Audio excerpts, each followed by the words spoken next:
Defending the voiceless, the wrongly accused, facing a foe whose motives are abused. In the courtroom battlefield, they'll stand tall, unveiling corruption. They'll conquer it all against the corrupt prosecutor's wrath. Words like weapons cutting like a path, challenging the system that's filled with lies, seeking truth with justice in their eyes.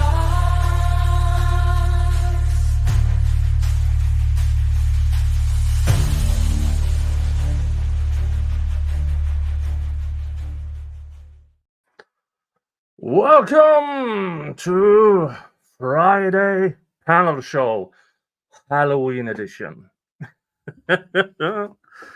Yes, it is finally Halloween, and but don't let my unseriousness let this panel show be unserious. All right. Now, in order for me to bring out the guests and hear what they have to say, I need my glasses and my headphones, so this is coming off. Ay,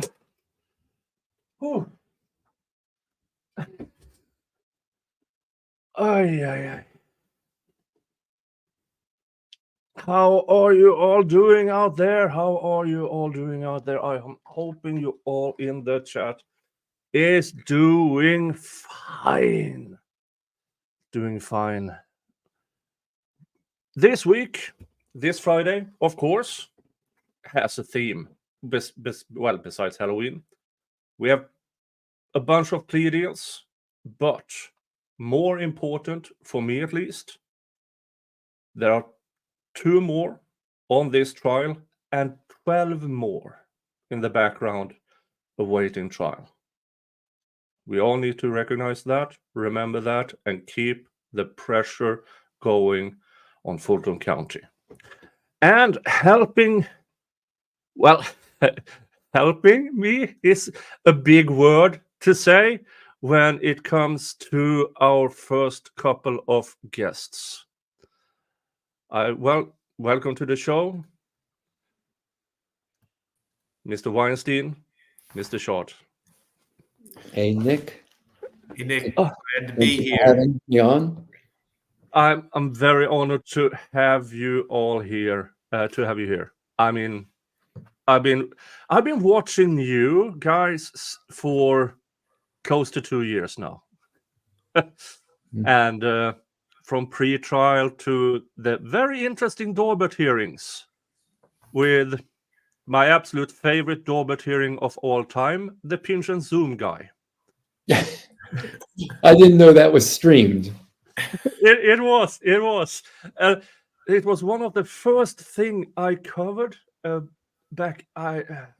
way back when, and I'm just the prosecution tries to have that guy. For you guys in the audience who don't remember, that is the guy the prosecution wanted in as a forensic video analyst, and during cross-examination, it was revealed that what he does was he gets a video from the investigator or the prosecution or whatever's, pause it, screenshots, put it in Photoshop, and then pinch and zooms. Yeah, that was not even Judge Glanville could accept him as an expert in that area, but he did accept him as a video enhancing expert. But the prosecution chose to not call him for whatever reason. Now, you guys really don't need any introduction, but please, Max, beauty before age, introduce yourself. Nick, first of all, I never really took note of all your hair, and I am jealous. If I had like 10% of that flowing mane, I'd be a happy man. But I represent Shannon Stillwell in this case, as I'm sure a lot of the listeners know. I think it's very important, and the reason I'm here today is because I've been on Twitter for the last 24 hours. I am so thrilled for my friend Brian Steele, my friend Keith Adams, and my friend Jeffrey Williams that they are home. I'm happy that other people got resolutions that they are happy with.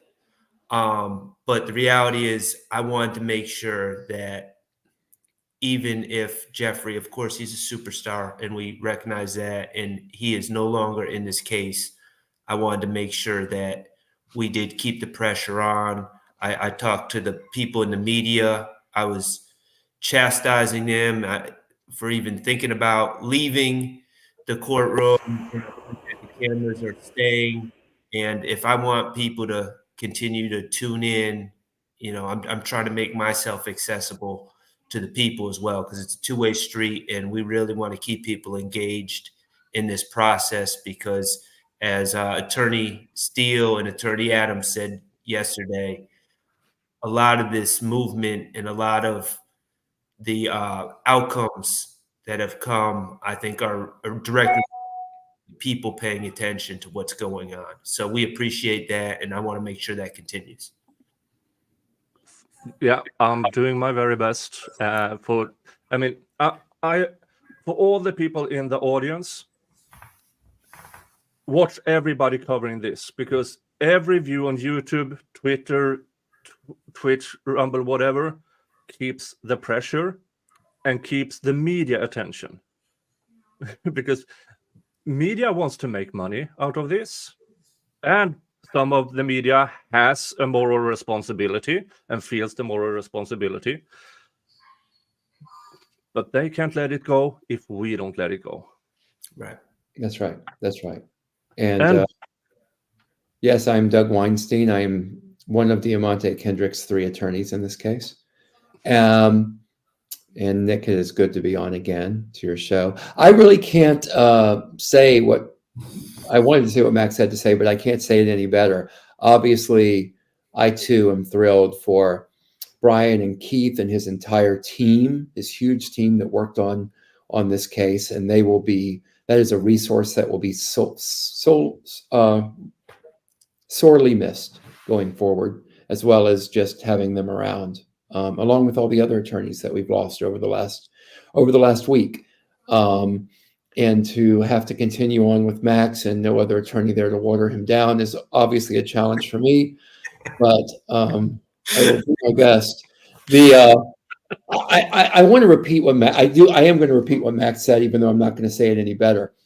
It is so important that all of you guys keep following this case and keep the pressure on and keep the light shining on what's going on in this courtroom, because I think that is an example of, sadly, what goes on in too many courtrooms, and I wish they could all be televised.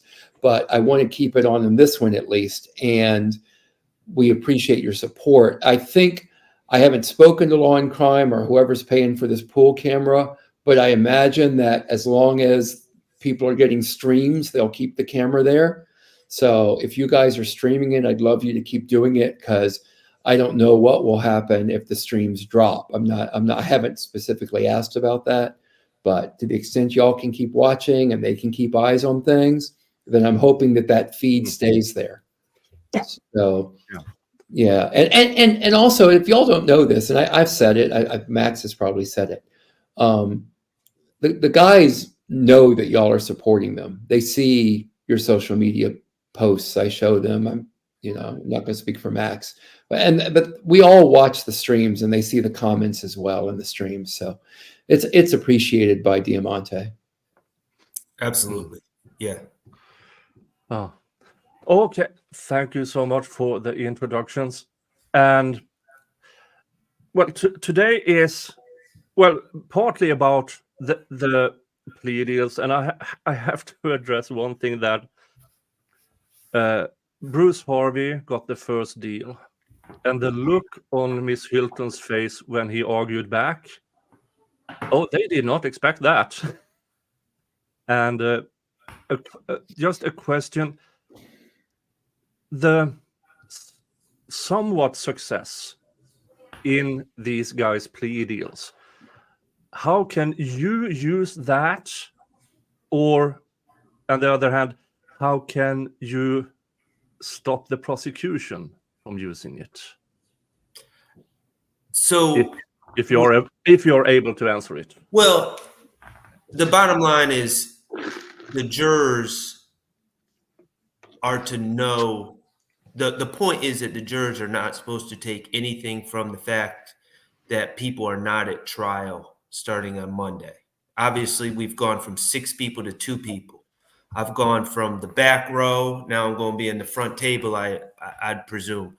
So people are going to notice, but they're going to be instructed, the jurors are going to be instructed that nothing is to be taken from the fact that it's gone from 6 to 2. So we're not going to, neither side should use that. Neither side should know about the pleas. But I will say, when you talked about Attorney Harvey, and Attorney Harvey's a fighter, so he's not going to back down. And we've gone from, we saw cooperating witnesses, we'll say, co-defendants that pled, essentially have scripts written for them. And then they initial it, and under immense duress, under immense pressure and coercion. And, Mr. Harvey and Miss Westmoreland, Mr. Lamar, representing Mr. Nichols, they pushed back, and they did not let the state dictate the narrative of what they were saying happened and didn't happen. And then we saw with Mr. Williams yesterday, the hang up, Attorney Steele brought that out and saying, this was a hang up. The state was asking for probation at first, but they wanted to write the script of what Jeffrey was supposed to say as part of the plea.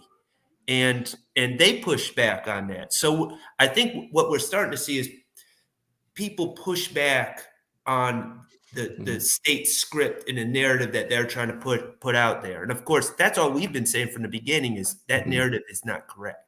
Yeah. And nothing against what the folks that pled out earlier did, where they did have to take those scripts, because obviously the circumstances have changed somewhat over the past couple of years since those folks pled out. So nothing against what those attorneys negotiated 2+ years ago. But it really, I think Bruce Harvey showed the way forward, where he kind of set the precedent of, no, we're not accepting your narrative. We're not just going to sign on to really your false narration of what you want to say the facts are. They stuck to their truth, which is the real truth, and they didn't sign on to those things. Okay. Now, I have people in the background or backstage who really, really want to talk. Well, I'm sure they will be able to talk anyways. First of all, a somewhat regular person on my panel show, I bring you Ceddy Nash. What's going on? Happy after Halloween, I guess. Happy after Halloween. But no time for celebrating just yet. No time for celebrating just yet. We still got 2 that's in the courtroom, and that's probably. Can I ask this? They still gonna stream it, right? We still got the stream that's gonna be there. I was told by the cameraman that they were going to be there on Monday. So I think that's the plan going forward, but I guess that probably depends on the amount of traffic they get. Yeah. So let's keep their traffic up. Yeah, Please. Definitely. And for the first time on my show, I bring you Empress Fox. Right. She got it done. What's going on? You're muted, Empress Fox. Of course, I'm so new to the streaming thing. I'm trying to get it all together. My apologies. Empress Fox, you are amazing. That first, you had a more or less a one-person protest, and then you had more or less half the street covered with people Absolutely. in just hours. I'm extremely impressed. First of all, hello everybody and happy Friday. Yeah, I'm appreciative of everybody that joined, that streamed, that sent something, that sent a well wish, that shared a post. It's not over. People keep asking about the future, and it's not over. We will continue to use our voice. And I'm still praying for Gotti, and I'm still praying for Shannon, and I'm still praying for the other individuals that are still behind bars waiting on their day to, use their voice as well. So again, I just want to say thank you to the people that help amplify the voices of everybody. So. Definitely. And when I started covering this way back when, after the first 2 streams, I said, I need to cover this, and I need to cover it gavel to gavel. Back then, I had no idea that it was going to be this long, because these people said 6 to 9 months. And Judge Glanville explicitly said in one of the final pre-trial hearings, 6 months tops. Yeah, that didn't happen. But then the Judge Krause agreed with some, and he got a foot up. He was yeeted. Let's just say those words.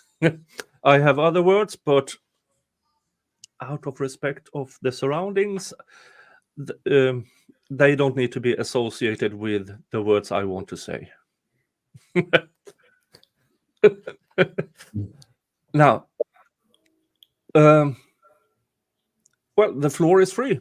Go right ahead. If you have something to ask away. Oh, I was gonna wait on Empress Fox to go ahead and get it started. You're waiting on me to get it started? There you go. I mean, ladies first, yes, of course. I honestly don't know what to say besides So much pressure. Can I ask you a question? Can I ask Empress Fox a question? There you go, Max. Okay. All right. Empress, should we call you Empress, Miss Fox? Whatever you like to call me. All right, I'm gonna call you Empress. Empress, I noticed maybe 6 months ago there was, of course, I met you for the first time leading up to the most recent protest. Okay, or that's the first time I was formally introduced to you. But I also noticed, like, for months there was like one or two people out there on the front steps, that I'd see sporadically but semi-often. Was that you that whole time? That was me. Mm. That was me. Thank you. It's not just because it's this case and I'm an attorney on it. I don't care if it's the price of apples at Kroger.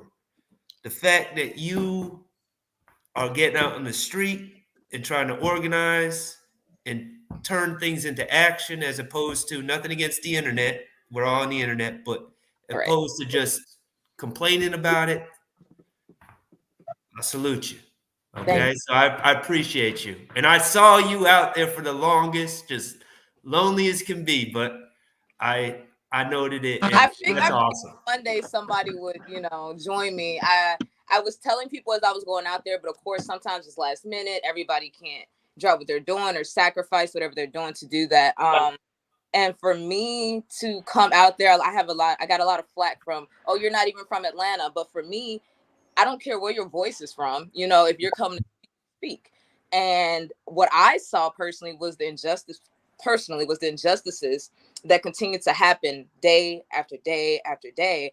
And a lot of people online be like, where's the protest? Why is nobody protesting? Why aren't people protesting? And I was like, screw it. I'm going to go out there. I'm going to be the one to go out there. And I hope that people join me. Again, the last time I was overwhelmed because I honestly didn't know if anybody was going to show. I didn't know if the media was going to show, even though I sent out the press release. I didn't know what was going to happen. And when I was out there at 5 a.m. up until about 7:45, I was still out there by myself with 7 different news crews. And I'm like, please, not right now, right? But then started showing the feedback and the energy that was given for these men. It warmed my heart because I was like, okay, I'm not alone. People care. People care enough to show up. And that meant a lot. And like I said, that's not the last time y'all gonna see me out there. So Thank you. I'll just say that. Yeah. I think you've started something that you can probably keep rolling and building upon. And there's so many injustices that need to be addressed.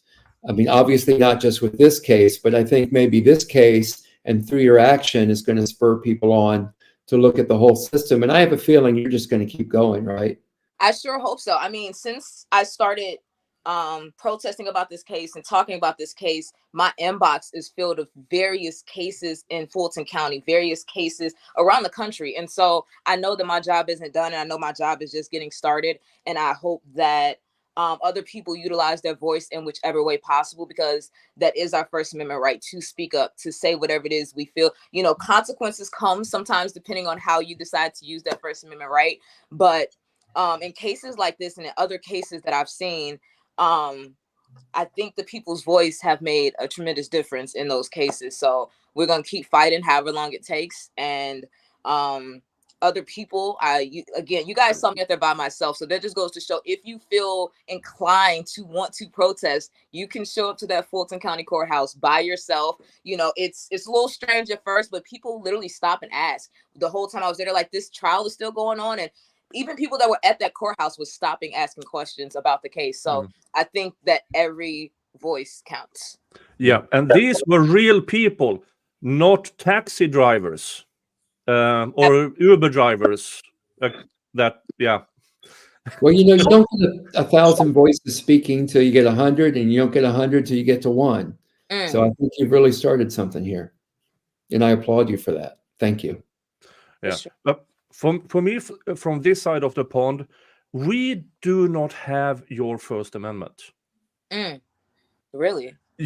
I mean, we do have freedom of speech. I believe our freedom of the press is better in some ways, but the freedom of speech, not to your extent. And sometimes when I cover cases and see the words on social media, many people don't appreciate that you guys in the United States have the absolute best with the First Amendment.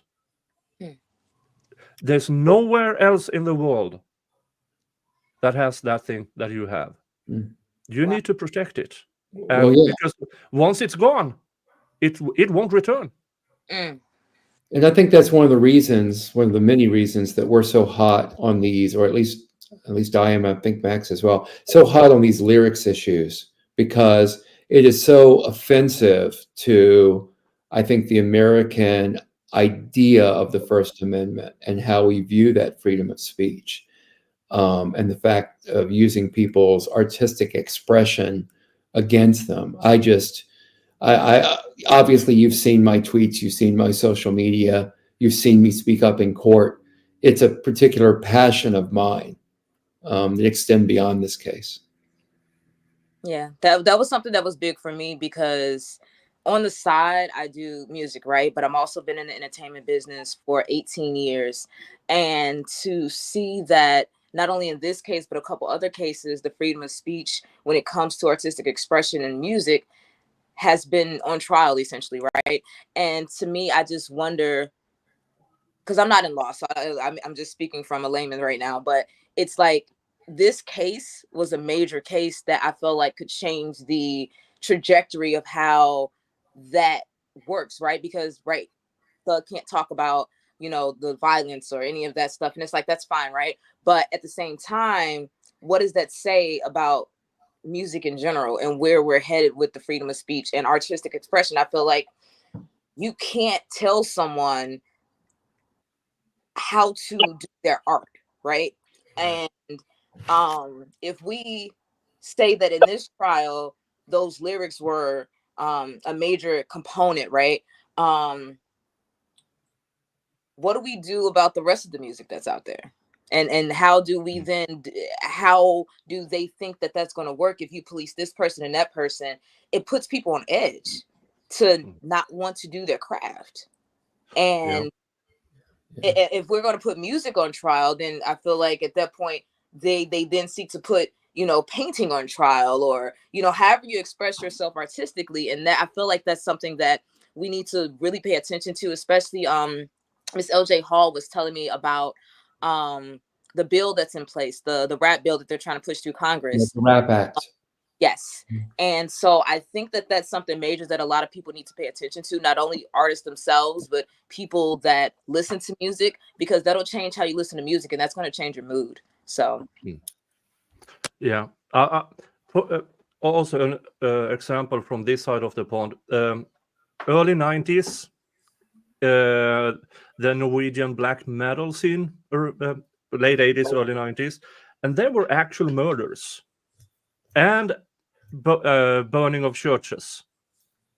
And there was a bunch of guys convicted, but in those trials, never once was the lyrics involved.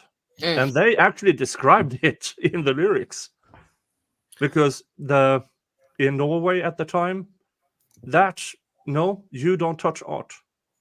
You simply don't touch art. Well, the thing to me in you know, hip hop or different types of music can mean a lot of different things to a lot of different people. But to me, the way that I've always understood a lot of the artistic expression is kind of reports from the front line, like rappers and artists that have been through certain things. You know, that's their report to the rest of America, what's going on. And when, you know, you look at, like, in these proposed agreements, and you say, oh, well, Jeffrey, for example, oh, you're not supposed to glorify gangs. You're not supposed to, you know, glorify this or that. And, you know, what is glorifying? And if you reference things, if you talk about things that are really going on in the world, that's not something that should be stifled. And I think that's the slippery slope here is, you know, just because you don't want the artist to talk about it doesn't mean we shouldn't be talking about it, even if it's uncomfortable. And that's the problem that I see when we're saying, oh, this shouldn't be discussed or that shouldn't be discussed. Of course, I get it. If there's like a confession, I get that. But, you know, the prosecution seems to be saying, oh, well, of course we get into confessions, but then what they want to bring in is so much beyond what they're talking about, and it's just vague references to reports from the street, basically. Yeah. Yeah. And people keep mentioning the Rap Act. I mean, I'm going to do a whole TikTok on the Rap Act. I just have to get my act together a little bit. But to speak to what Max just addressed, I'll give you a specific example that Diamante's allowed me to share, which is that while he's been in this trial, he has had music released. And I have had to go through that music and make sure that there are not any lyrics that the state could possibly twist and use to blow back against him. And that is just, it's a burden on his free expression as an artist. It's a burden on his First Amendment rights. And no artist should be put in that situation, that they have to clear their artistic work through a lawyer before it goes out in public. Yeah. they did that to BG, right? BG, I was gonna say they literally just did that to BG when he supposedly violated, even though he didn't, but violated his parole, and the judge essentially said, from now on, anything that you release has to go to my ears first before it goes to the public, which is even more crazier because they try to tell him, you know what, don't be a rapper anymore. You need to go get a regular job. Yeah. But that's not America at all. No, Free trade. that is Romania 1980 stuff Yeah. from behind the Iron Curtain. Yeah. And I had relatives that lived on the wrong side of the Iron Curtain. Their stories are horrifying, Yeah. absolutely horrifying. Yeah. And they still say to this day, if people from behind the Iron Curtain remembers a happy childhood, it is because their parents sold their neighbors Mm. to the Stasi. And And of course, yeah. yeah, To so address when you the- allow judges to do this, to allow what music is supposed, no. And to address what No. no one has said yet, of course, whose music do they do this with? Only music of people of color. That's it. That's the only music that they attack. They don't go after country artists when they record lyrics that arguably could be used against them in criminal proceedings. They only do it against people of color. And I don't think I'm seeing racism where none exists. I think I'm seeing racism where racism exists. And it's just a sad commentary on our society, but that's where we're at. Yeah, but if you listen to old 80s, but as we call it over here, poodle rock, there are some interesting lyrics revolving underage girls there. And none of it was prosecuted. And those songs, some of them are still played on radio today. Yeah. I got a question for Doug and Max. Just on a line stuck out to me that the judge said, and it kind of threw me off for a little bit. How did y'all feel when she said you could be the modern day John Lennon? Because if anybody knows John Lennon, that didn't end well. So I'm just curious how y'all felt about that line in particular. I think in fairness to Judge Whitaker, my recollection is Attorney Steele said that Elton John, he said that, he was talking about how accomplished Jeffrey is and how well-rounded musically he is. And he said that he knows Jeffrey has worked with Elton John, and I believe, and correct me if I'm wrong, Doug,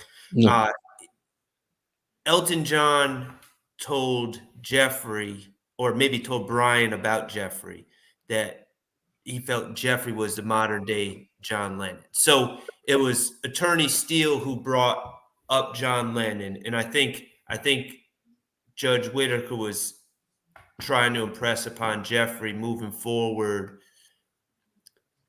try to be a positive. I'm not a historian, so if John Lennon has dirt in his past, don't hold it against me. But I think the message was try to be a positive force on the world, like John Lennon. If you're like John Lennon, as Elton John says, try to be a positive force in the world. I think I would disagree with any implication from the judge or anyone that wants. I mean, she did say that, and I hope the implication was that he hasn't been a positive force in the past. But I understand what she's saying. Try to use your music perhaps to uplift and improve. But I think that maybe she's forgetting, or maybe I don't know that she even saw. I don't think she even saw when Brian Steele was explaining some of Jeffrey's music, and when Jeffrey is reciting things about the things that his kids may have to do to survive in this world.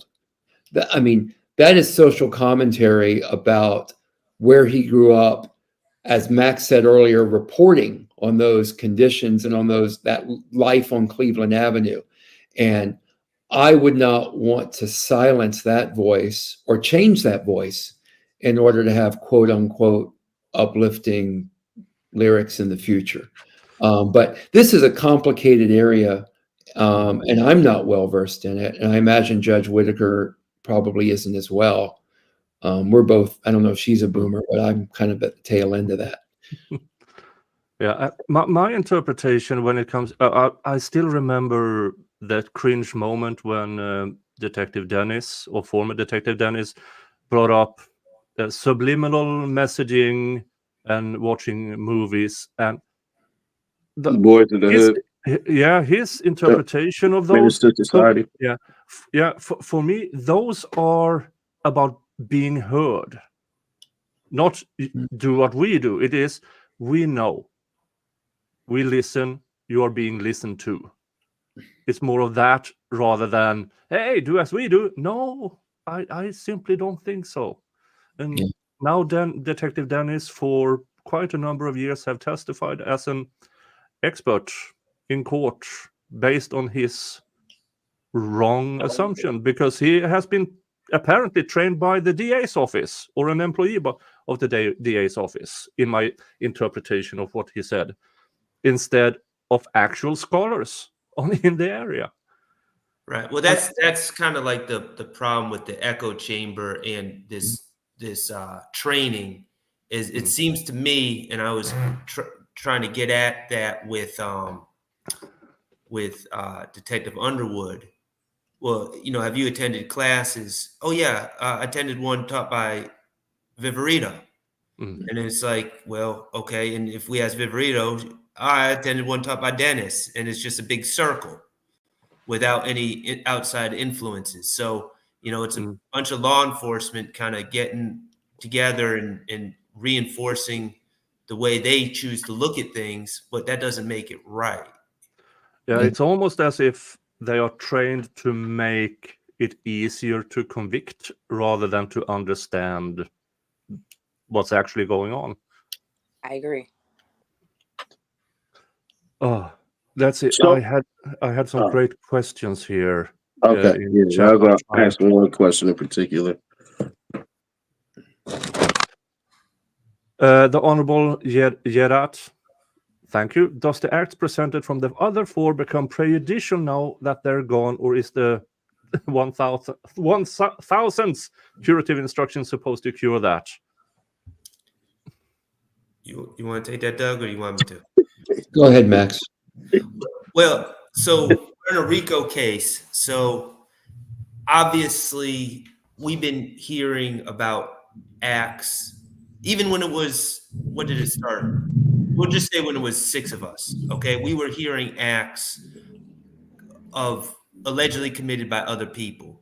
And we were told that that goes to count 1 against everyone. And if it's a particular act accused, allegedly done by a specific individual, it goes to whatever count that is for that act for that individual. So now that it's just 2 of us, still all these acts are still going to be admissible to count 1 for both of us. Yeah. But we will get limiting instructions regarding the testimony about other people that is just to be considered against us for Act 1 is how I And you may hear even more evidence. I don't think either of us are exactly sure. I don't even know if the prosecution is exactly sure yet. But you may hear other evidence come in that, just like we've heard in the past, has nothing to do directly with any of the 2 of us sitting in that room. Just like Max, am I remembering correctly that when they started off with the, was it a robbery of the house mother from the adult entertainment club? Were any of the defendants in the room involved? Yeah. So they started. And there was no evidence at all that Trontavious Stevens did that. Yeah. But they were trying to create an implication that Trontavious Stevens was somehow involved with robbing this lady. And of course, Trontavious Stevens wasn't on trial. He was a state's witness at that point. So we have Mr. Huey, who resolved his case. We were just kind of moving into the Mr. Huey aspect of this case. So are we going to hear all about Mr. Huey for the next 2 weeks, even though he's not sitting there? I don't know. Maybe they will shorten that. Maybe they will skip that. Then there's episodes allegedly involving Mr. Eppinger. Will we go through all that? I don't know. I don't know how they're going to navigate that. Yeah. While we've been on this chat, Max and I were just emailed the witness list for next week. So Oh that yeah. that would probably provide some guidance as to what to expect as to whether they are going to do that Mm. or not. But Mm. yeah, that's kind of the answer to that question. Yeah, So I've been going through. I've been trying to go through to find the amount of motions for mistrial and curative instructions, and depending on how you count, because you have renewed motions of mistrial that also was denied. My number is 50, Mhm. and when it comes to curative instructions, I found, I believe the number at least 36 so far. Oh wow, I was at 20. So you And this is also why it is so important for us to keep the pressure up, because the state's misconduct, in my opinion, it's still there. Mhm. Everything is still there, what they have done up until this point. And I mean, this trial could have ended on opening statements, and it should have, but it didn't. Well, I And think Judge Whitaker's done a good job since she's taken over. But it's like I told Judge Whitaker when I moved for a mistrial, when she did take over, that she can do, and I have full faith at the time that I think has been verified by her conduct, that she would run a fair trial. But there's nothing she can do to fix the previous X number of months that we were dealing with. yeah. Um, Now, we who are not in your position, we of course opine on this subject. And for me, watching all of these motions of mistrial, who are all, I mean, at any point she actually could. It's in her discretion. And we've seen examples, for example, in the Alec Baldwin case, it only took one Brady violation and it was tossed. And here we are, 11 months into this trial, no, a year into this trial, more or less on the dot.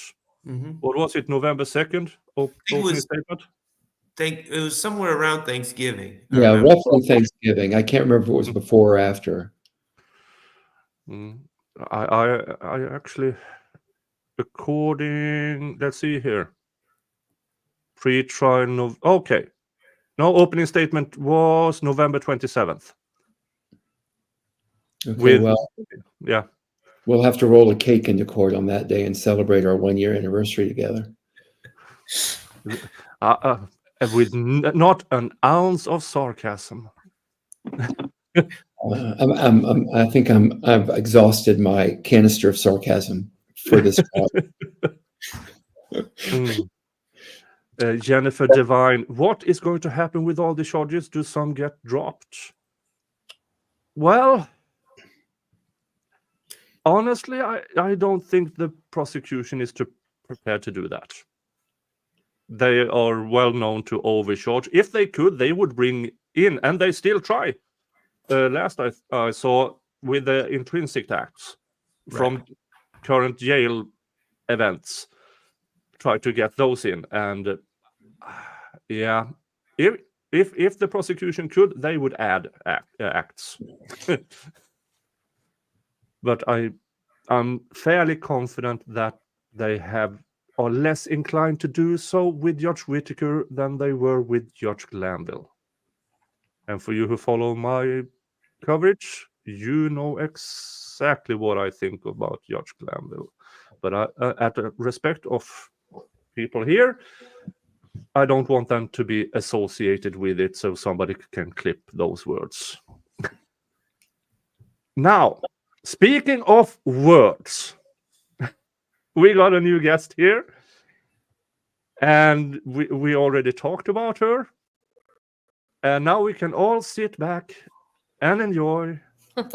Clip my words. Kaufman. Oh, this is going to be fun. This is going to be fun. Go, Rachel. Hi, everybody. Say all the things we can't say. Hey. Empress Ceddy, good to see you. Not my baby daddy, Always. but what? That was fun last night. It was. Yeah, Max and Doug are really the hero warriors among us. Hey, guys. Hello. Hey, Rachel, come visit us. I know I'm gonna have to come down there, and I mean, I still plan to come. I'm kind of hoping that the judge relaxes the rules for people who are considered the general public, because they've made it kind of miserable to come to court. Well, we're going to have, I know, well, I think I heard this. I think they're going to clear out those tables that were being used by us and put the benches back. I don't know if that means they're going to allow more general public in or not. Do you know, Max? There were benches there before? I don't even remember this. So I've normally, been told. okay. I've been told there were. I just want to look at the more room. I've been waiting to look at these jurors for as long as the trial's been going on. Mostly because I'm just so curious if there's any that don't have a poker face that want to play with me. There's several whose reactions you can read. Yeah. Yeah. But it could be dangerous to talk about the jurors, which, yeah. Yeah, I just mean generally. Yeah. If you don't think that they know that Young Thug went home. Yeah. Yeah, it's crazy. Even if you don't actively search for it, it's all over. The same with Judge Glanville getting yeeted. It was all over. Then you cannot avoid that. And that has to be to the benefit of the defendants, though. I have to think. Yeah. What are we doing here? Yeah, I certainly hope.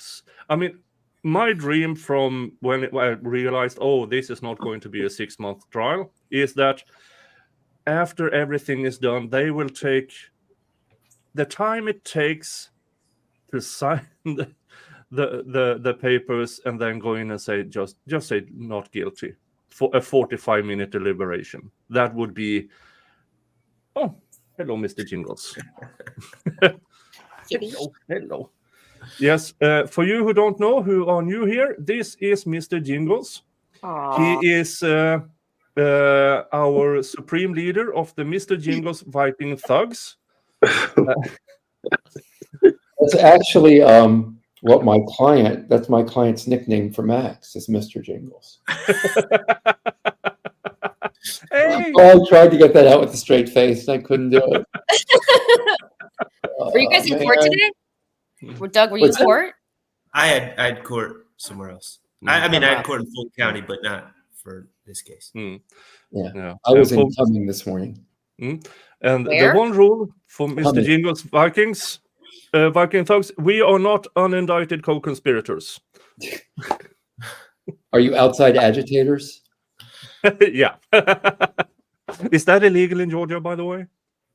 No, it is after the last legislative session. Wow. Ask the Cop City people about that. Oh God. Okay. Well, I'm sorry, Max. You've got a Cop City person, don't you? Yeah, that's Yeah, why. I'm on that case. Yes. Yeah, that's why Prosecutor Love didn't have me arrested when I came there in August. Yeah, it's funny. We don't look at each other in the eye anymore. I mean, it kind of reminds me of everything. Everything goes back to the dog park for me, since I spend so much time at the dog park, and we'd be just like two dogs. The second we look at each other, it's like there's going to be a problem here. Why is that, Rachel? I know. I'm telling you, every single day, it brings out a side of me that's completely unprofessional, and I just kind of don't care. Like the level of hatred that I have for her is, I feel like it's very justified. I mean everything I say about her. Well, you lost a client. You lost a client. I lost a client, and I have another client that Brian Steele's actually representing on appeal. That she just does people dirty. She's just the worst there ever was. And again, I love saying this because I want everyone to understand that, I've my 12-year career so far, and just my entire life, I've met a lot of people. I talk a lot, chat with people, met a lot of prosecutors, met a lot of people charged with violent felonies. She's the single worst person I've ever met in my entire life. I heard that down there from quite a few people. So yeah, she makes you hate I think Brian Steele was talking about it back, it was like months ago, but just that she makes practicing law miserable. She makes you not want to do your job. And that's what she's really good at. She's like the bad guy in a high level of a video game. And that's just where we're at. Mm. I don't And, like and for the audience who wonders, what is the client Rachel lost? Shane, Uh, about Shane Kendall. Kendall. Yeah, Shane Kendall. And I have made a few videos on it. You can find it, Shane Kendall. And you will learn that the only reason, as I assume, is that she has prosecutorial immunity. Otherwise, she would be in that civil suit, the wrongful death civil suit. Yeah, and she should be in there. The only real defense that I have, and I told Fulton County and NAFCARE this, NAFCARE is the third-party medical provider in the jail. If it were me, I mean, I guess I would. She's a third party that you can blame a lot of this on. And we're all fangirling. Max is here. We know. It's okay. It's my association with Kokomo. Same person. They just assume Kokomo's next to me. I was going to say, if we get Mr. Kokomo on with Max, boy, people will go crazy. Your clicks will go crazy. Mm. Yeah, we could talk about Shane now, but we could talk about it another time. It's just that Miss Love does not respect the idea that mental illness is a real thing, that you can be born with neurodevelopmental disorders that can make your action, the things that you're accused of doing, you can at least mitigates it. I mean, as we saw her go from a probated offer to 25 years yesterday, because she was butthurt that he wouldn't accept the special conditions. I mean, that's just how vindictive and nasty she'll get. And she would let a judge, I mean, this is what's so screwed up. She would let a judge sentence somebody to 25 years knowing that she had offered them time served earlier in that day and do it with a straight face with no consideration of what that would mean for that person and also like the taxpayers. What are we talking about? And a lot of judges, I'm worried. And I was someone who defended Glanville at first because I had good experiences with him before this case. What if you went non-negotiated in front of him? What would have happened? Well, I don't think that would have even been possible. I don't think that's a choice that would have been available. I mean, reasonably available. Obviously, you can always think about that. Think about depending on who you get in as a judge and how much that impacts what can happen in a case. It's crazy. Rachel, to touch on what you were saying about her not caring about mental illnesses and things like that, when we were listening to some of the witnesses say they couldn't read or they only finished a certain level in school, she didn't care about any of that because they're like, oh, you can read, but at the same time she forgets about sight words and just certain things that would be over years become formality, right?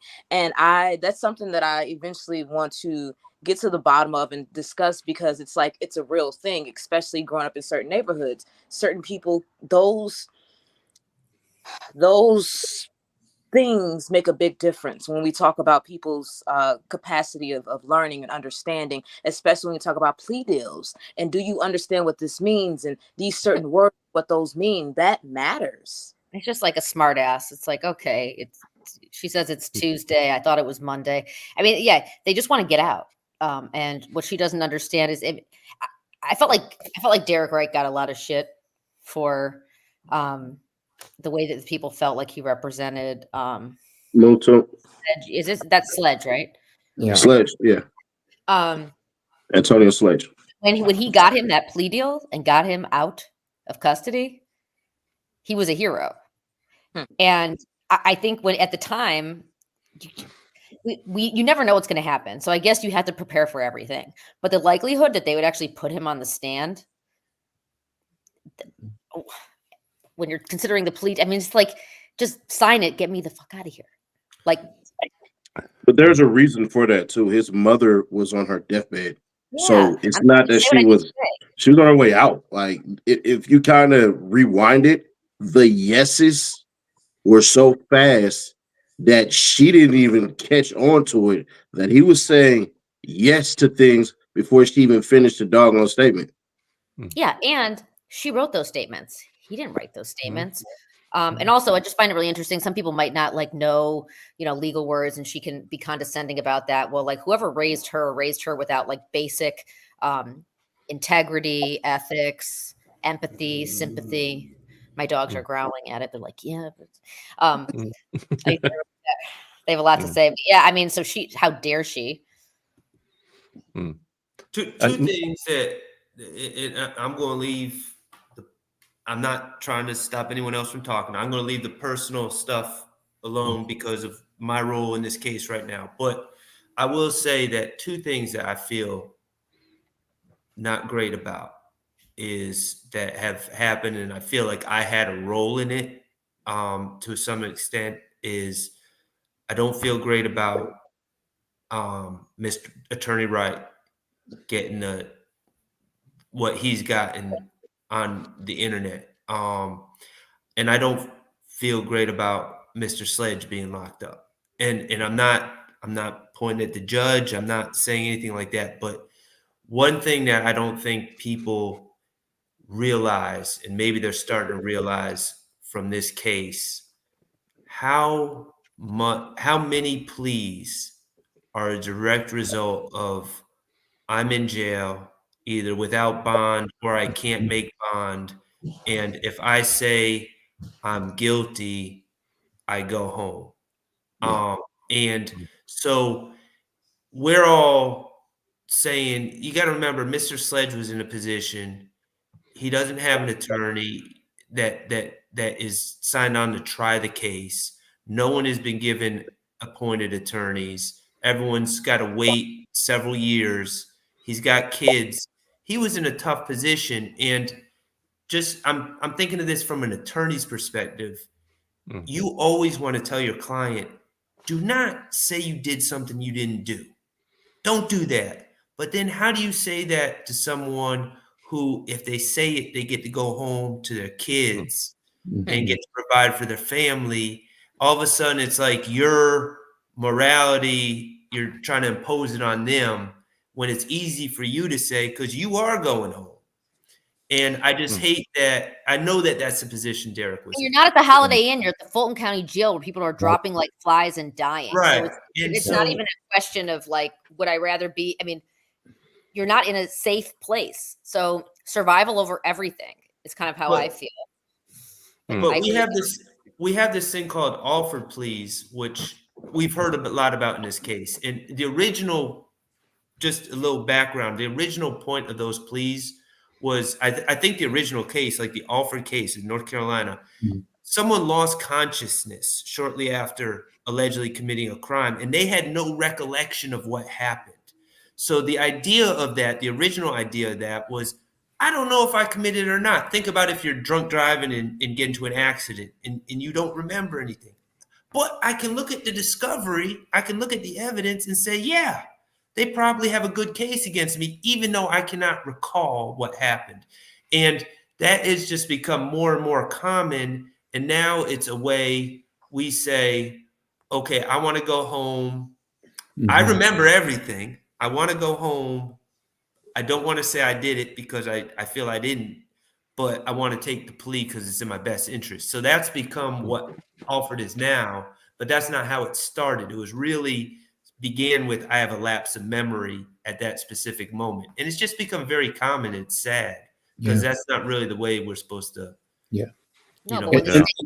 And I feel terrible to some degree, I guess, that I'm part of a cog in this legal system that you're not, that has this legal fiction that we all buy into, that when someone pleads out after they've been sitting in Rice Street for a year, that it's not coercive. Of course it's coercive. Of course it's coercive. Have you been promised anything? Yeah, to get the fuck out of here. And that's not all the time, but I think a lot of time that's why you get some prosecutors that will really fight bond. It's to get that leverage from having people. I mean, it's clearly the case here, right? I mean, I don't know. Would Jeffrey Williams have taken a plea at this point in the trial if he would have had bond? I don't know the answer to that. I'll let you guys guess on that. And hello, Kayla. just before you showed up, we had the discussion about what would have happened if they had to negotiate with Judge Glanville still on the case. And you have, well, personal experience what happened when you tried to talk with Judge Glanville in a room.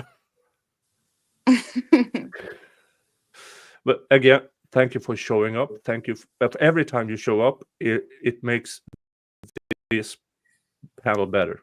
So thank Oh, you well, for being thank here. you so much. Thank you for having me. How are you doing? I'm doing okay. Just okay. Oh, Just okay. okay. We love you, Kate. I love you Yeah. too. Aw. Now, Kayla, do you have any question you are dying to ask Doug or Max?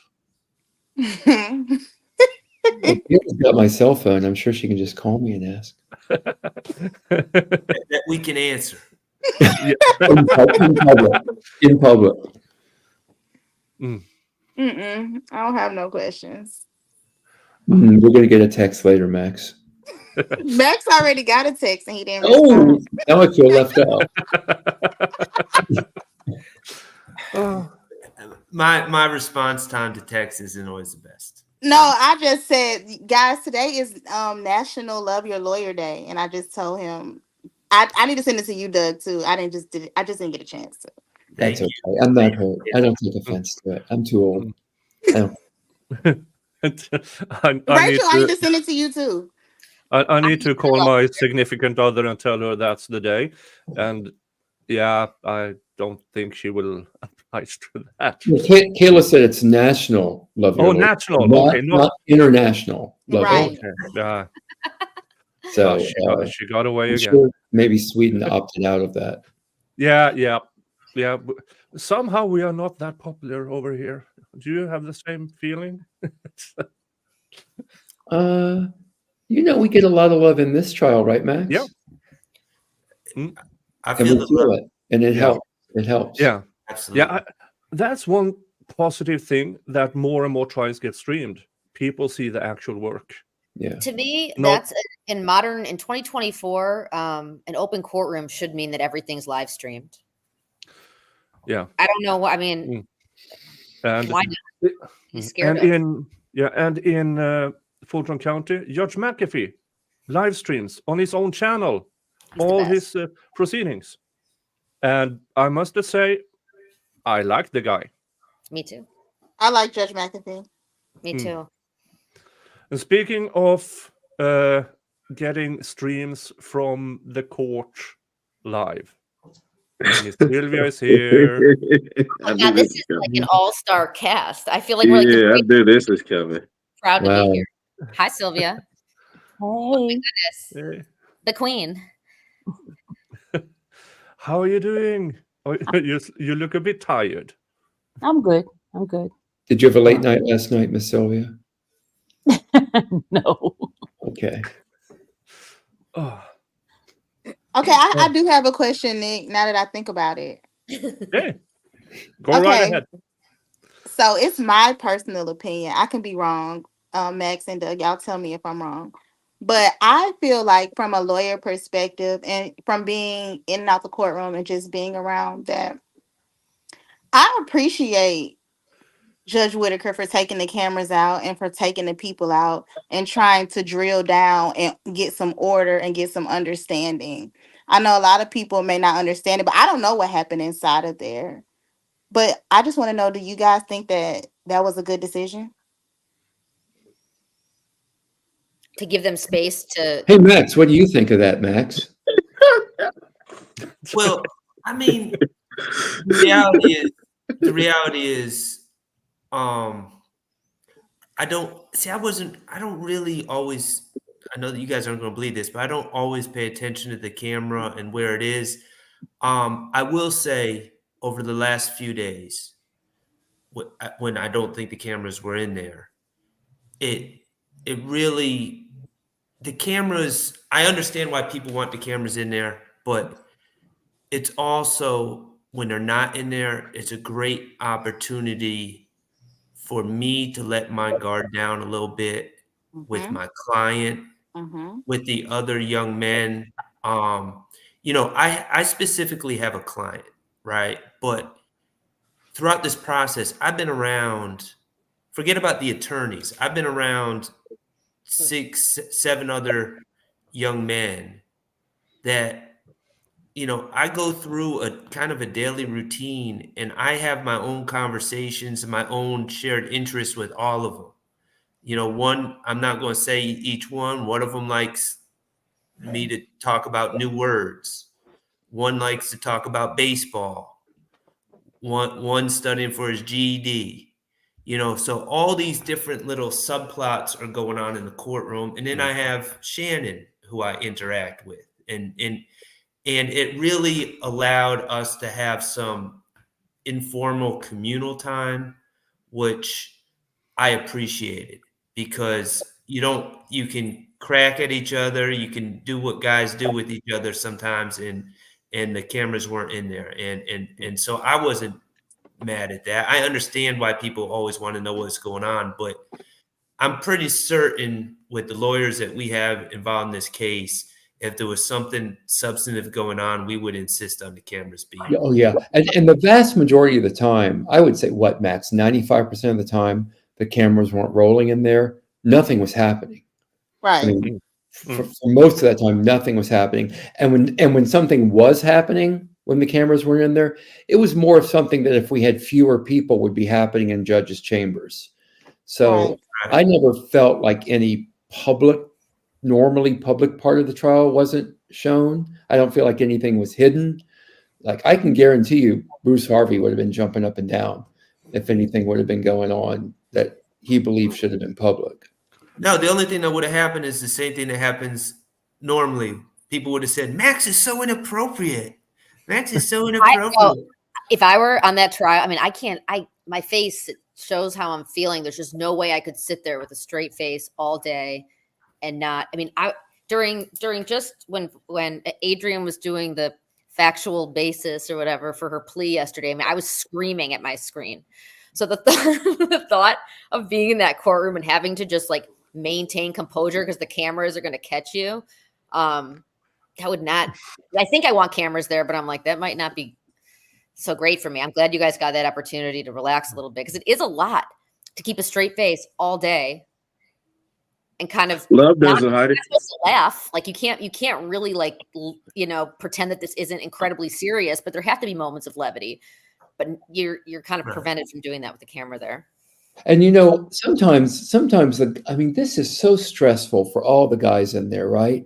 And sometimes, I mean, there are moments of levity, and I would see occasionally on the stream people criticizing the guys for those brief moments of levity. And I'll just say, I mean, I would be offended by that, because what these guys are going through, if they can have a few moments of laughter among them, and it wasn't laughing at anyone, it wasn't that at all. I mean, give these guys any little break they can get to get away from a room. I mean, that they're in every day for years. Maintain humanity. Yeah. Thing. Yeah. I have one more here. With everything that happened this week, do you think the judge might be more willing to grant bail? But you asked for it, well, several times, especially after when Whitaker took the stand because of the change of scenery, so to speak. This, in my opinion, should maybe be another time to talk bond, because apparently the judge doesn't feel that many people of the defendants are actual dangers. You know, I don't know. I can just say the last time people moved for bond was, of course, back in July, Max. And the conditions that Brian Steele proposed for Jeffrey getting bond, which were incredibly strict, and the judge did not go for bond then, I didn't feel that she would grant me bond at the time. I don't know what I'm going to do going forward. All my experiences with Judge Whitaker is that she keeps bond the same from first appearance. I've never seen her grant someone a bond. I think her position is always to uphold what the first appearance judge does. I know these guys didn't get a first appearance, so I just say the previous judge. Yeah, Judge Whitaker is very reluctant to revisit rulings that occurred under the previous court, which I completely, I understand that in that sense that she may be concerned that it opens the door for just infinite litigation. So it may be part of that. Are the cameras going to stay in the courtroom, Doug, for the rest, for you two? They're gonna stay on there. Did you talk to who puts the camera there, Sylvia? WSB TV's camera, but Maurice is the one running it for Law and Crime, so they're gonna be there. Do you know? Did they tell you if they needed like a certain streaming audience to keep it there, or are they just going to keep it there? They're gonna keep it there because that's the one they placing it until the end of the trial. That's what Tony told me from WSB TV. Okay. Y'all make sure y'all keep the cameras in there, please. It's gonna stay. I mean, yeah, The problem is if Maurice happened to be sick or late, normally I used to be able to, help him out. Now that I can't do Rule 22 inside the courtroom, that's going to be a problem. That's actually interesting. I didn't even think about that because I'd look over there and Maurice wouldn't be there, and there's Miss Sylvia operating the camera, and of course, from my background being in a union environment, I'm like, oh man, Maurice is going to file a grievance against you, Sylvia. You told me you were helping him out. Oh, I actually didn't know that you. Well, for you guys who doesn't know, hi, I'm Nick. I do labor law. I'm contracted by a union. So, yeah, we have similar backgrounds then. I actually didn't know. I knew you were into civil litigation, but not actual. No, this is back in my engineering days. I was management and you had to deal with unions all the time. So. Oh, management. Oh, so you were my opposing party then? I was the most pro-union manager you've ever met in your life. So, yep, still management. Question. That's right, Nick. Don't let them off that easy. I have a question for Max and Doug. Have you guys been in previous cases where you've seen this many jury instructions?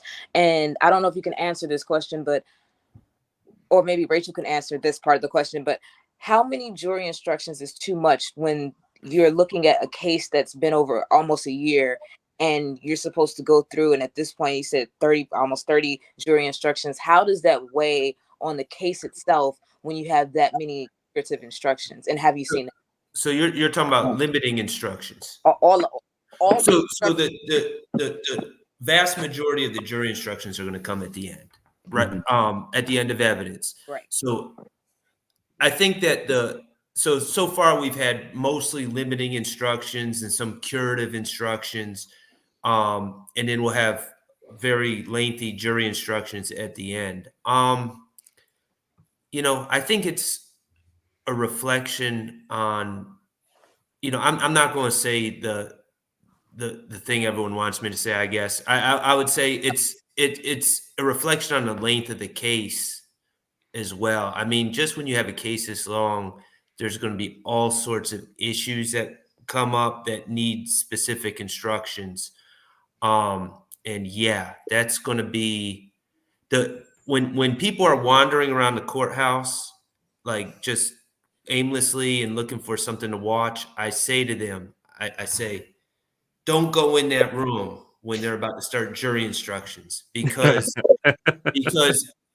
they don't, when you're in the courtroom for jury instructions, they lock the doors. The judges don't let you go in and out like freely. And jury instructions can be like the most boring 3 hours of your life, especially if you're not a juror and you're just an observer and you're stuck in there. So we're going to have some lengthy jury instructions. It's going to be so long. I can't even imagine how many days it's going to take to put them together, Max. days. Yeah. Wow. Doug, always the optimist. I mean, when Judge Glanville read the charges, it took him 3 hours. Oh, I don't reading think- the indictment? I think Yeah. I think it was a 4-hour video. I mean, Max and I probably saw that, what, 7 or 8 times, Max? I mean, let me think. We saw it at least 7 times. I believe 7 or 8, because they came in groups of 300 and we had over 2,100. We saw him Broken read it. record. And I believe the tape was 4 hours long, right? Yeah, it was something like that.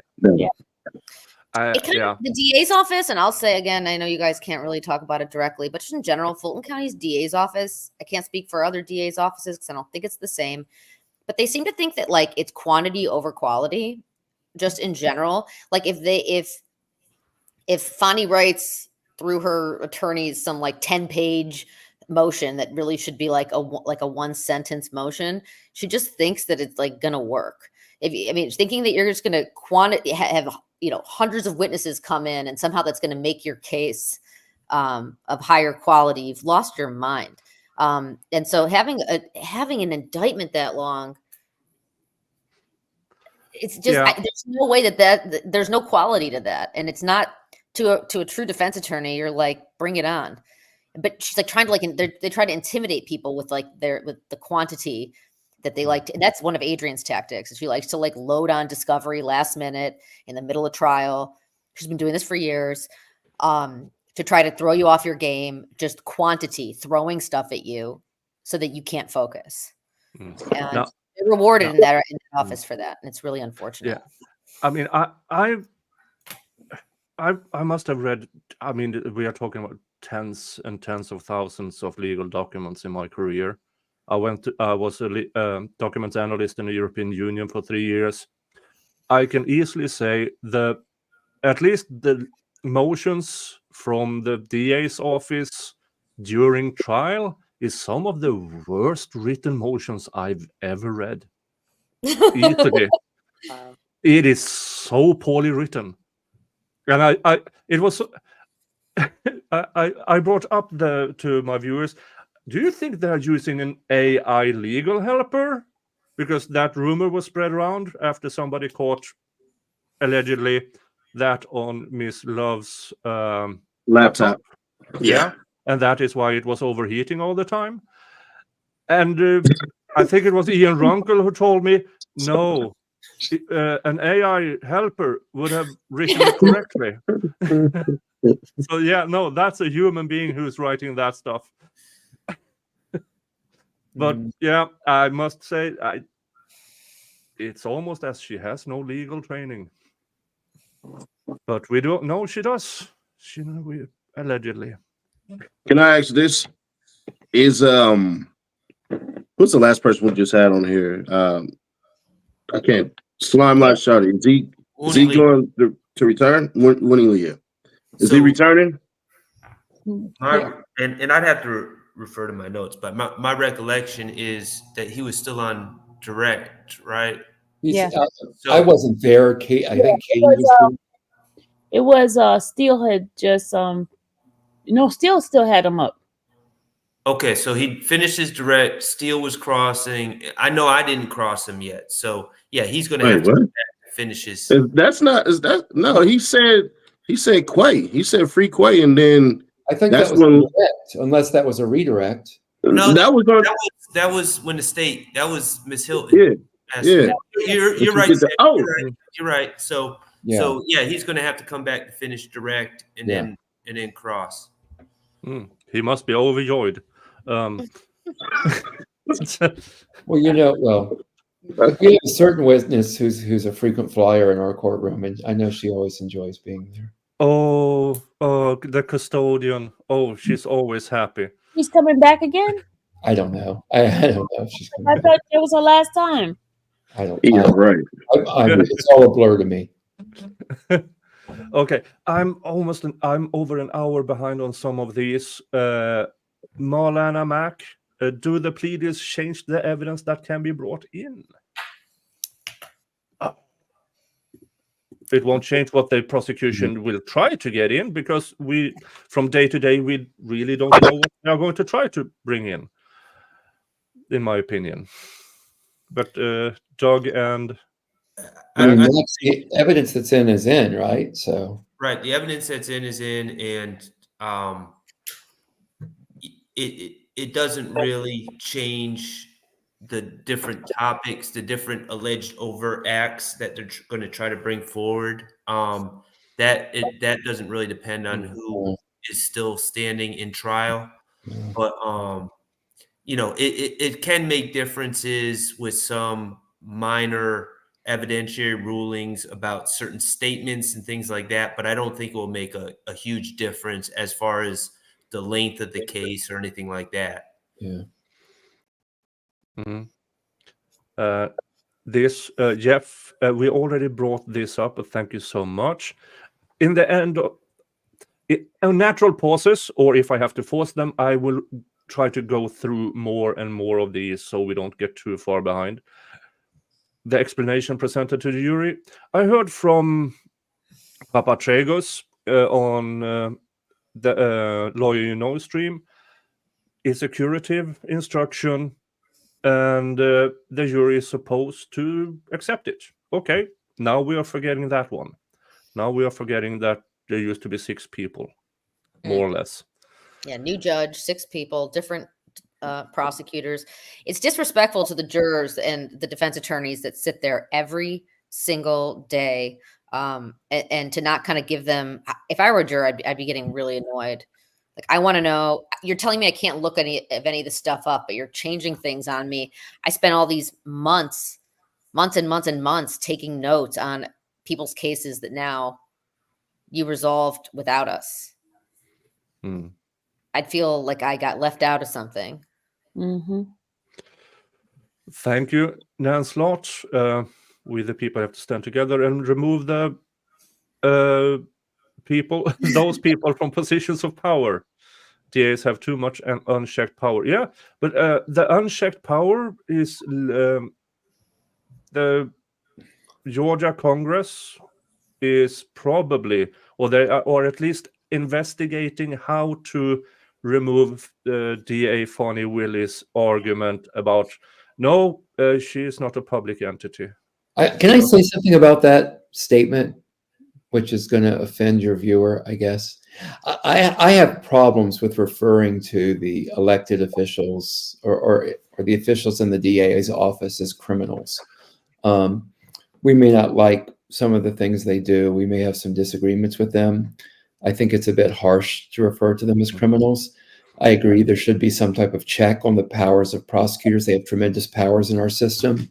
I'm hesitant to call them a criminal. And I, as I guess always do, would prefer that we keep hyperbolic language or avoid it as much as possible.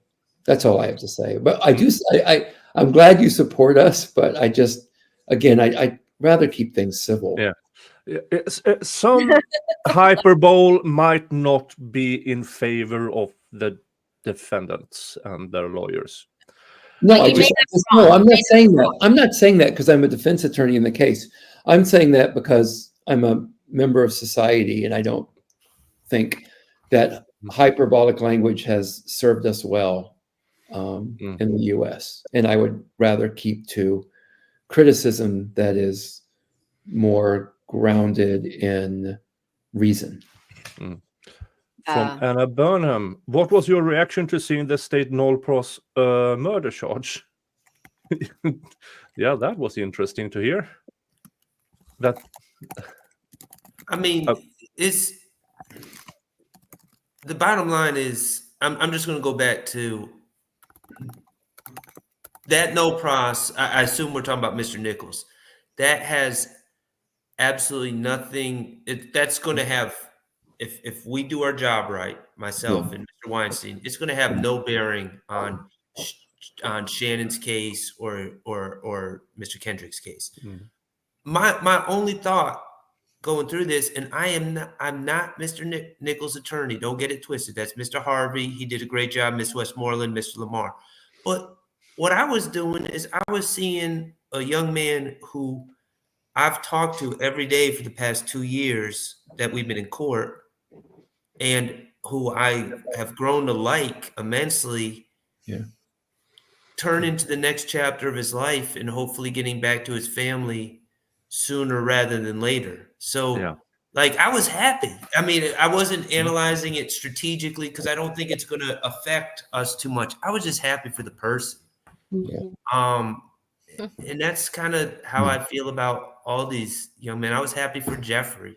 I wasn't even happy for Young Thug. I was just happy for Jeffrey. Yeah. It's great to see these cases get resolved amongst our co-defendants so that they can continue the life or start on building the next chapter of their lives. Mr. Nichols is, from my conversations with him, is clearly, as Mr. Harvey said, a very intelligent young man who I think with education, which he is eager for, you could see great things out of him in the future. And here we have K Squared, Doug and Max, wishing you and your clients the best. And of course, a mistrial with prejudice. Well, here's the thing, like the mistrial with prejudice, like if something crazy happens, we're going to react to it. But I'm not. Well, I'm saying moving forward, but I'm not focused on him right now. Our focus, we got probably 6 weeks left in this trial. Our focus needs to be go all out, go as hard as we can, and walk our guys out of there. Absolutely correct. That's it. You know, if something crazy happens, something crazy happens. But I'm not sitting there waiting on that. That's a lucky bank shot that is thrust upon you and you have no control over. It's much better for us to focus on what we can control.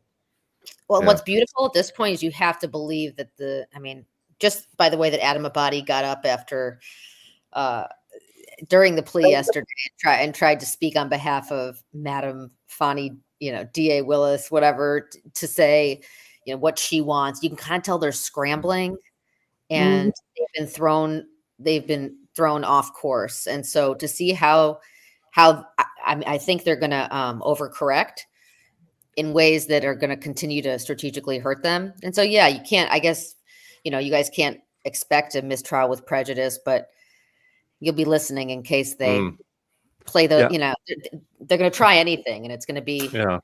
And realistically, if that was, it would have happened by now, because some of these things that have happened throughout this trial, each and every one of them with the right judge would have been a mistrial with prejudice. But here it isn't. And it's a fact we might just have to accept. But even though it's denied, in the odd chance of a conviction, you guys have so many appellate issues, it's ridiculous. If you can afford to even get the transcript from the court. But of course, our goal is to win in front of the jury and walk our clients. Yeah. It's nice to have the appellate issues in our back pocket. But hey, it's Katt. Hello. Let's There's a do this. Yeah, they knew that a cat showed up and the dog barks. All right. I didn't mean to interrupt you, Doug. What were you saying? I'm so tired. I have no idea. But no, I was just saying that we're focused on winning it now, and it's nice to have the appellate issues in our back pocket. But our goal is to win in front of the jury, and as Max said, walk our clients out that door, which would be, given what we've been through the past few years, one of the greatest moments of my life to watch my client walk out of that courtroom, and I would do anything I can to achieve that. How's his mom? I haven't seen her in a while. Is she still coming to court? How is that possible that you haven't seen her? I don't know. I guess I haven't been there. I haven't been there as much. I love his mother. His mom is you know there. is a force of nature. I know. I mean, just what a hoot. I love her. I met her the first time I met her. Yes, ma'am. She's the mayor of the Fulton County Courthouse, is what I call her, because she knows everything. Send her my love. Tell her Rachel's thinking of her. I'll do that. I'll see her soon. Brandon Lesko is here. Brandon Lesko, a long-time supporter of my channel, says, post watching the mistrial stream, I would like to shout out to Max for being, quote-unquote, persistent in making sure it was clear he was joining the mistrial motions. Well, That was a tough one because there's two types of mistrials, and I wanted in on one kind, but I couldn't sit there and tell Shannon, oh, this is going well, we think, and we have 2 years in it, and let's start all over again. So I had to be very careful to parse this type of mistrial we're in, this type of mistrial we're out. Yeah. And that was a little bit unusual because usually if you're doing a 1 week trial, which how long trials usually are, you want the mistrial. If you start over again, it's no big deal. But this was a little bit different. Yeah. Yeah. And our view on that has changed too. Our view on that has changed. We wanted a mistrial anyway, back in whenever it was, June or July. But things have changed in the case, and now we don't want a mistrial unless we could get one with prejudice. So our views have changed on that over the past few months. Yeah, I believe Mr. Brandon is referring to, I think it was when Quinn, that mistrial, when you were adamant. Oh, I'm joining in. When Judge Glanville referred to the Harvey rule, and you got on the record that the Harvey rule applies all the time because you wanted it on the record. And people keep asking what the Harvey rule is, and while I love Attorney Harvey, there seems to be this belief that there's some like long-standing Georgia rule that goes back to Mr. Harvey's like first year practicing law. It was a name we invented for this case. So there's no like in Georgia history, some Harvey rule. It was created for this case just so we all didn't need to. But you know what, Max? I feel like we have invented a term that will linger after us. That has to be the goal now. Like, I think if we're in the some other kind of- attorneys have to make it a legendary. Right. It's gotta Well, stick. no, I mean, seriously, Max and Rachel, can't you see if you're in some multi-defendant case in the next few years, you'll ask the judge if we can invoke the Harvey rule and I explain. hope 100 years from now it's still being used in honor of the great goat Bruce Harvey. Love him so much. He deserves a rule named after him, at least one. At least one. Yeah. And Jay said, I admire the entire panel. Keep up the good fight. I'm in Texas. People all over the world invested. We got you, even if we must suffer through the worst prosecuted case in history. Keep the faith. Well, I have to push back a little on that because I also follow the Delphi trial. And you can think anything you want about Judge Glanville, but compared to Judge Gull, he's a saint. Wow. And you all know what I feel about Judge Glanville. But in comparison, he's a saint. I think the quick summary there is letting a prison guard opine on mental state when a confession may have been given, right? Judge Gall allowed that to happen. That's interesting. Yeah. Did they go through a Daubert process and he gets certified as an expert in mental health conditions of inmates? It's not televised because Judge Gull. Okay, brief history about Judge Gull.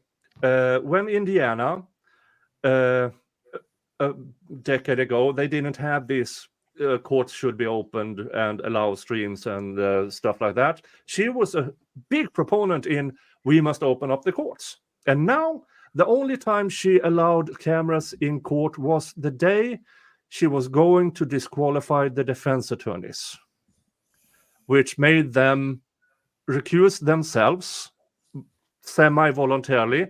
And the Indiana Supreme Court, when they appealed this up, said, no, this was a forceful.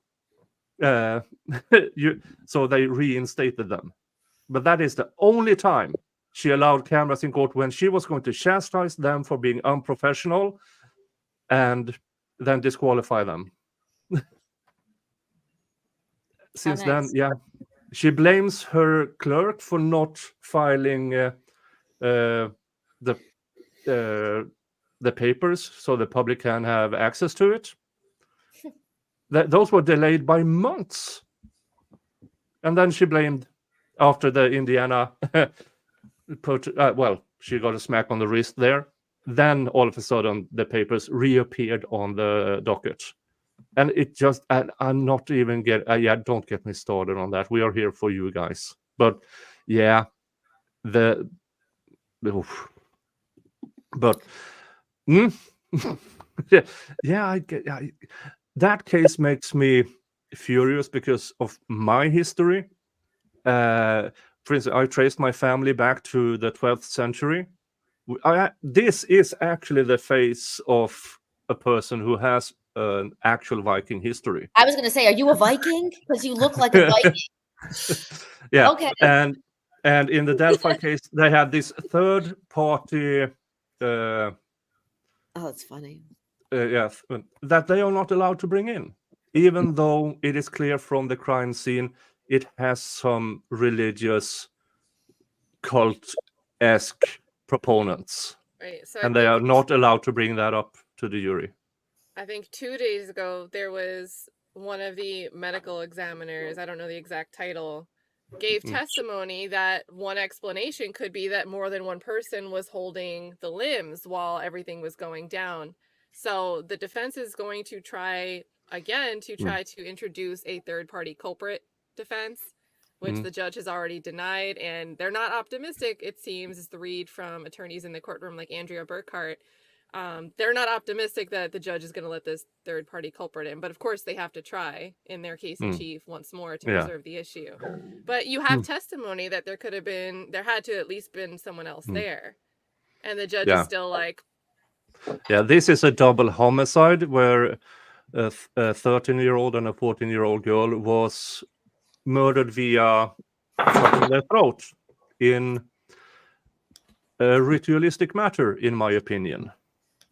And from what I've seen from the descriptions and the crime scene, yeah, back in the old days, those things happened. So yeah, that case makes me furious. Nick, I'm gonna have to drop off in a second. My 2 bosses have arrived home, so I'm gonna have to drop off. What happened to Ceddy? I don't know. he did an Irish goodbye. He did an Irish goodbye. He'll come back. I was gonna ask him to grade my appearance on this panel. Maybe he'd give me like a B-. I was gonna be happy as long as I pass. No, but Max, the ladies in the comments are giving you an A+. You're good. I'll just let you know. I'm reading the comments over here. I'm like, I'm blushing. It's not even about me. I also have to go too because I agreed to talk about court. The only reason I'm even dressed up and doing this tonight is because I'm supposed to go on Court TV to talk about something that I'm not focused on. So I have no idea what I'm talking about. You'll be great. You're going to do a great job. You'll be great. I'm happy to just comment on things. It's much more fun than doing the really hard work that Max and Doug do every day in and day out. And I give you guys, so I commend you. Happy Friday to all my dear friends. Happy Dia de los Muertos. Come see you guys soon. Bye, Max. Come to court. Okay, thank you. Okay, see you, Max. See you. All right, guys, now I'm gonna do it. Right, I'm gonna go do my Peloton, eat some dinner, see my son. I have one question. You have been doing so well with like your exercising, Doug. It's inspiring. I love it. Thank you. Don't roll your eyes. You know what? Seriously, it is how I keep my sanity in this case, because what the endorphins, whatever it is, I can get on there. The day melts away. I just go to another place and then I can start my evening. So it's an important part of my post-trial ritual. Yeah, and it shows. I see it in my chat comments too. Like, Doug's looking good when you get up to the lectures. Very kind of them. So hey, I'm trying to lose the weight I picked up at Disney World last week. The Peloton doesn't do that. That's not from the Peloton. The Peloton is for mental stuff. Okay, guys. Nick, thank you for having me on. Sylvia, Empress Fox, keep doing what you do. Katt, I love your stream. We love when you join. See you guys later. Bye. Nick, I'm sorry to have to say my goodbye as well. I have live stream in an hour, so I want to. Oh. Yes, it's with Happily Angry Lawyer, also Oh. Jim R in chats on YouTube, and handle is like Law T Talks. I got 3 names going on there, so I'm excited. I'm gonna be in your chat. Okay, see you guys in an hour, please. Thank you for having me, Nick. Hello, Miss Sylvia. Goodbye, everybody. Goodbye. Thank you for showing up. Okay. All right. Um, Last one about to leave too. no. You barely said anything. Okay. Okay. What would you like me to say?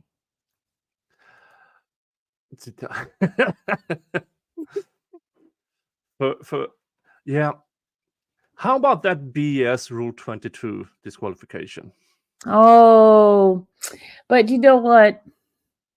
I did violate it Oh, because I was trying to get them shown because the way they were acting when Winnie Lee was up there and they were arguing, and I wanted to get that footage. So I yeah. did it. I did it. Yeah. I And Look, I confess, I did it. and it was glorious to see that head snap.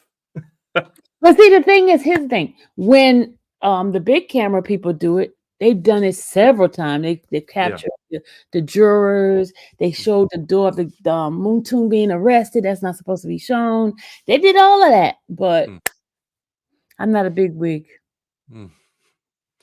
Okay, I have 124 stored messages here. You guys in the chat has been amazing. I'm sorry I didn't get through it all while Doug and Max was here.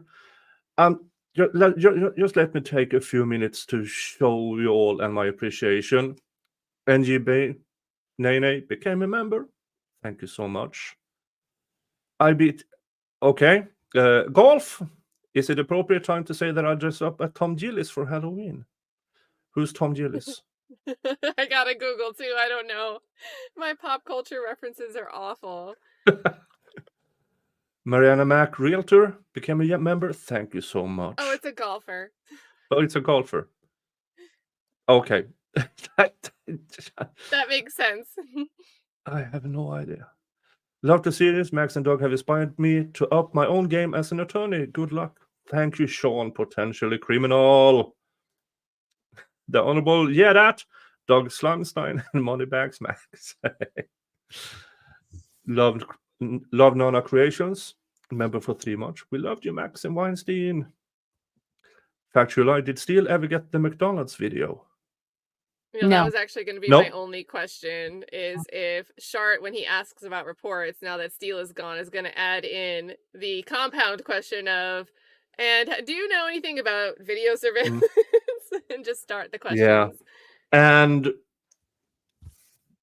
it seemed as a precursor to Mr. Steele's case in chief, there's something there, since there actually is geofencing that what happened at McDonald's, Mr. Williams was not there. That actual evidence that he was never there. And I have this sneaking suspicion that it's more.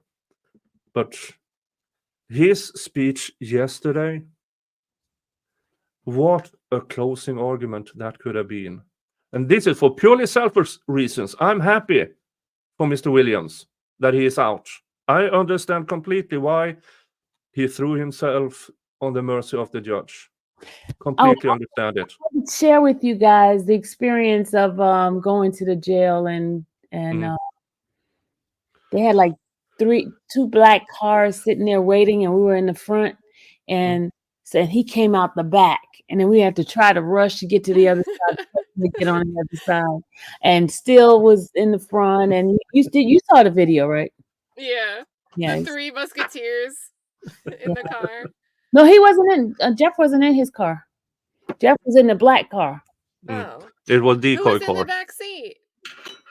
Probably somebody from Steele's team.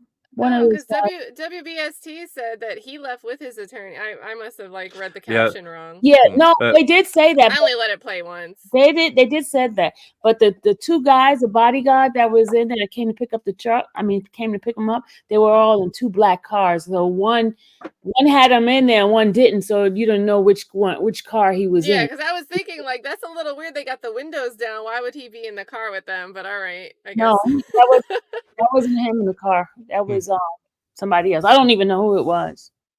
Love that they were there though, rolling up. Yeah, but we were all up in the front. His family, everybody was in the front part, and then all of a sudden the guy was like, "He's gone, he's gone." We're like, "You're lying."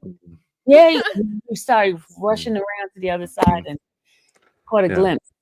Yeah, I wish I had access to the Zoom camera that is actually pointed to the prosecution's table, because I really want to see more. But But you can request from the sheriff department. Sorry, once again, what you can request that? That's a Freedom Act. You just got to remember the date, and you send the request over to the sheriff department. Oh, I will remember that, because also I want to be seeing live the first time somebody brings up the McDonald's video again. The look when they thought, "Oh, Steele's gone now. We never have to hear that again." Yeah. Steph JK, new member. Thank you so much. Wendy AH, please smash the thumbs up. Please do. Does the act presented from the other four become prejudicial now that we already addressed that. Thank you so much. Iron Rabbit, member for 14 months. What was the answer? I wasn't here when they asked that question. What was the answer? Does the act presented from the other four become prejudicial now that they're gone, or is it the 1000's curative instruction supposed to cure that? The curative instruction. Okay. Yeah. Because the jurors are supposed to forget everything. Well, isn't this also and ignore that there are now two there? But I not think six. I remember seeing this question. I remember the answer to a lot of it is still fine because it's still RICO. It could still be used against those two on the RICO count. Okay. So, that's how broad it is. Yeah. And C. Johnson, thank you so much. Dog Fresh and Superfly Max, please tell Jack and Shannon we ain't going anywhere. Regulators mount up. Becca Lynn became a member. Thank you. Tedsko, the FC crap show is worth the watch. Fulton County, yeah. There's so much. I mean, even say Monday morning, over the weekend, they come to an agreement. I have so much to cover regarding Fulton County.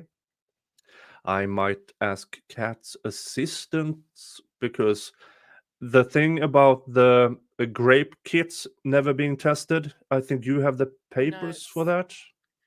Well, I mean, it's the open records online for Fulton County accounting, and they just don't do the accounting for it. Yeah. So they don't know what happened to 95% of the funding, and some of it was from Orca. So yeah. So there are folks, millions and millions of dollars handed over to the Fulton County DA's office is missing. Yeah, but guys, I gotta go. Okay. Oh. Go on. Sylvia. Alrighty. Okay. Thank you for being here, and it's down to then us.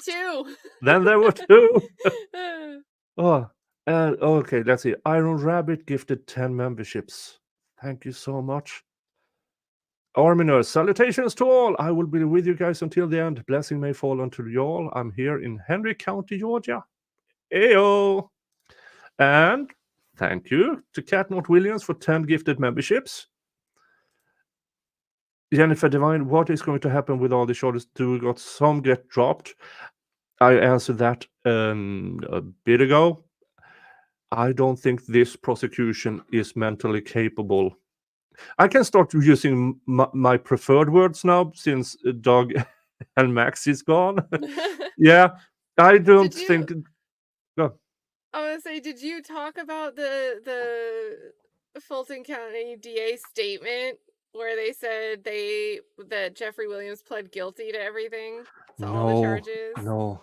Because this is the type of thing. There's no way they're going to drop any of the remaining charges No, against no. these two co-defendants. No. If especially they they're can, they trying to will add on. represent- They're trying to represent in the statement. You keep going to the super chats. I'm going to pull it up. It's real short. The Smoky Show, thank you so much. We ain't going nowhere. Doug and Max, YSL for life. Chris A, what is happening with everything that happened this week? Would the judge be more willing to grant bail? And we went through that. And Judge Whittaker is apparently reluctant to. Once it's a no, it remains a no. Steph JK, member for 2 months, here till they are all free. And Elaine Weldon with Canadian 69.99. Thank you so much. Thank you. Do the pleaders change the evidence that can be brought in? We also brought that up. Here comes Drama became a new. Here comes Drama became a YouTube member. Hey-oh. Elaine Weldon, Canadian again. Oh, wow. Thank you for your generosity. Heroes, we will watch. Yeah, we need to keep the numbers up on these streams. Just because Law and Crime say they will continue streaming. If it drops too low, they won't. It's just a matter of economics.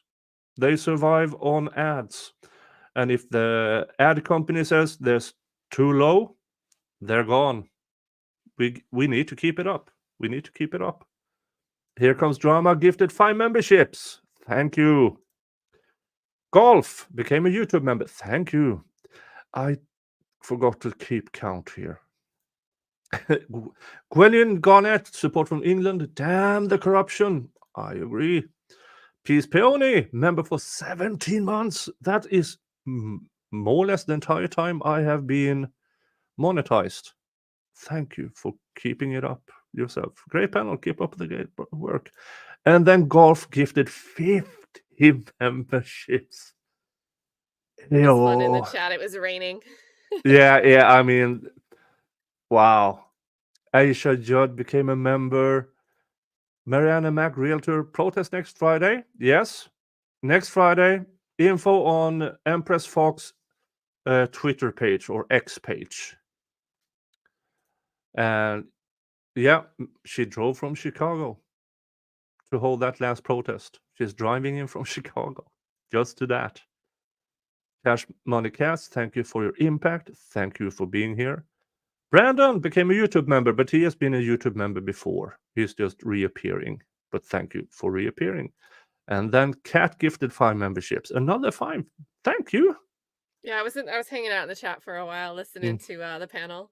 And then sometimes Dave, when you have a good panel, I just wait. Yeah. What an amazing panel today. What an absolutely amazing panel today. And Dave gifted 50 memberships. Dave at MLS. Thank you.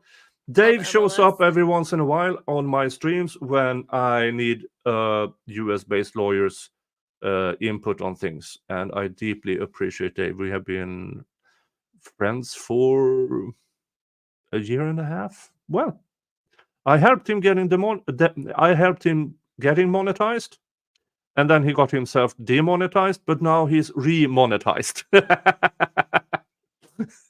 So yeah.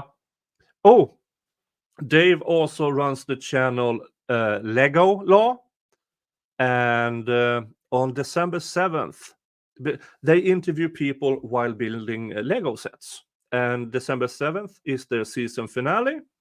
And I will be joining there, where I and I believe Steph the Alter Nerd will have the same Lego set. And we are, it's a contest. Who can build it fastest correct? So yeah, that will be really, and thank you again, Dave. Thank you. Jeff J, doesn't there have to be an explanation presented to the jury? Seems unreasonable to let them speculate about what happened. Legally, they're not supposed to speculate. And if the judge tells them to ignore it, they're supposed to ignore. Welcome. Law and logic, not always compatible. It's TSC $1. I believe that, if I remember correctly, that was one of these. What's it called? The stickers? A sticker. I don't remember what it was. I'm sorry, Tia, that I didn't get to it sooner. Tamara. Oh, here is a super sticker, 20 but oh wow. Thank you. Nance a lot.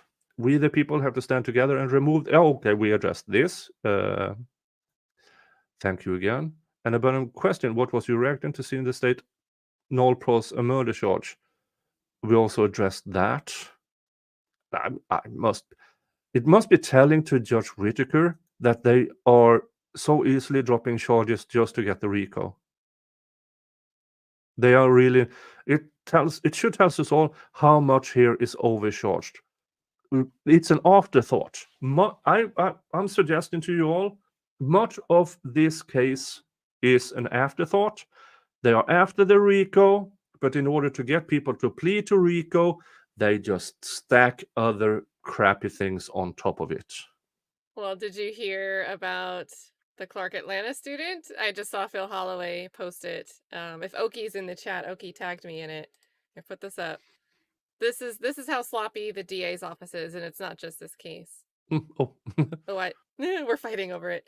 After dismissing the case, Fulton Superior Court Judge Kimberly Esmond Adams slammed the DA's office. So this is the court slamming the DA's office, the judge, saying they have had evidence proving McNair's innocence for nearly a year. Yeah. So this was just shared by Phil Holloway here. Who is surprised? Who's surprised? No one's surprised. Of course they are hiding exculpatory evidence. We know they do, because the missing reports. Remember, way back when, with the laundromat incident, where the prosecution vehemently denied there was surveillance video. And then the witness asks about it, or on the 911 call or something, the dispatch calls. The radio traffic. Let this blue Toyota, it's the owner. He has acted, so we can watch the surveillance video. And then a few minutes later, we are watching the surveillance video. It was always there. Yeah. So, and then Slugs, who was it? Bean, who was the first hospital interview. I was so happy that Steele called that out in his miniature closing yesterday. I really think that miniature closing could leave an impact on Whittaker. Because we haven't had, it hasn't been the defense's case in chief. There really hasn't been an opportunity that Whittaker was largely present for, where she got to hear a monologue like that. A lot of that monologuing happens pre-trial. Yeah. And also because Bruce Harvey saved his opening statement until after the state's case in chief. He would have had his opening statement after the state's case in chief. On Monday, I'm going to try to call his office and ask him, please, can you come on my show and give your opening statement? Please. I so need to hear it. I need to know what it was, because I know it mostly was pre-planned with add-ons on what happened during. That would be awesome. I'm hoping for it. Yeah, I'm really hoping, but I will be contacting them on Monday, and fingers crossed, folks. K squared, Doug and Max wishing you and clients the best, and of course a mistrial with prejudice. And we can always, unless prosecutor Love pulls out a gun in court, it won't happen. It won't happen. I'm sorry to say that, but after all of this and the Glanville situation, it's a mistrial with prejudice simply won't happen. But if she chooses to surprise me, I'm all for it. Mr. Charity and Mr. Weinstein. Texas has good old boy system, but you guys are fighting much worse. With you every day. Love you all. Thank you, adorable, deplorable 711. And Gwyneth, contact your Congress members about the RAP Act. Yeah, you need to contact your Congress members about the RAP Act. They did a brief explanation about the RAP Act. It's about censorship. Pure censorship. East Germany censorship of free speech, in my opinion. Miss Love disappointed father, Matt Rose. That is one of the best handles on YouTube. We're here till the end with you guys. Yeah. By the way, Miss Love is Adrian Latrell Love. Do you think her dad wanted a boy? Just saying. Those are somewhat boys' names. And she's overcompensating, allegedly. Maybe, in my opinion. Sue me. No, please don't. And Brandon Lesko, post watching the Mistrial stream. Yeah, okay, we already. Thank you, Brandon. Michelle's Boutique, it's oppression. It's another form of a word I can't say on YouTube.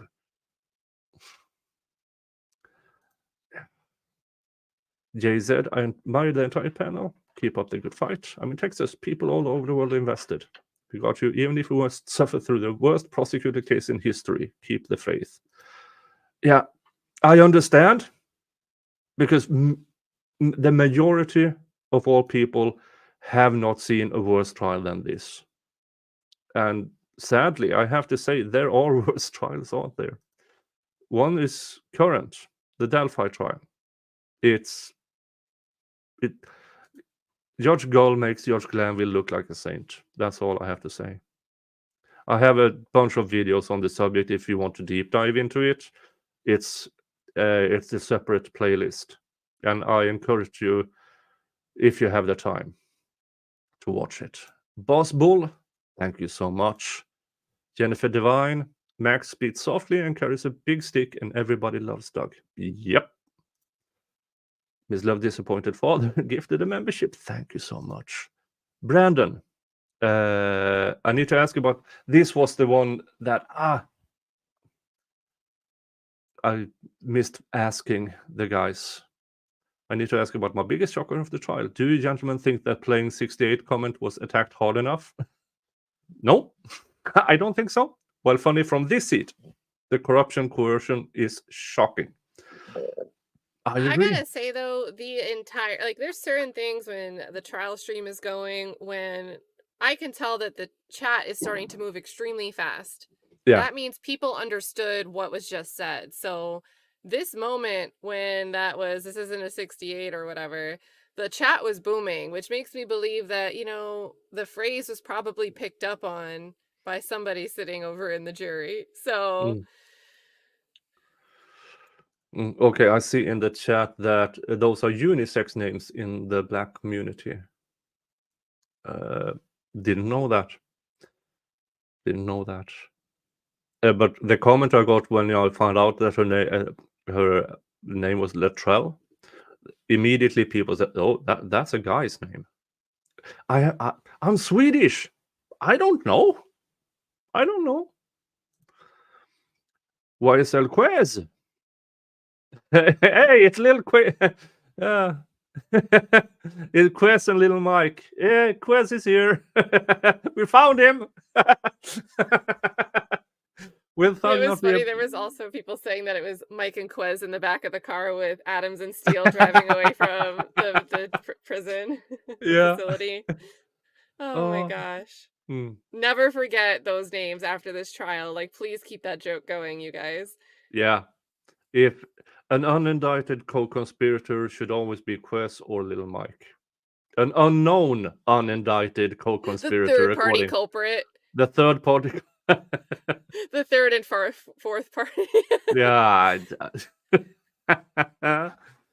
Will Thug not be able to perform all songs since Whittaker ordered no use in gang language? That is, in my opinion, between Mr. Thug and probably his parole officer. Sadly. But yeah, that's a strong risk. That's a strong risk. Oh, I just remembered.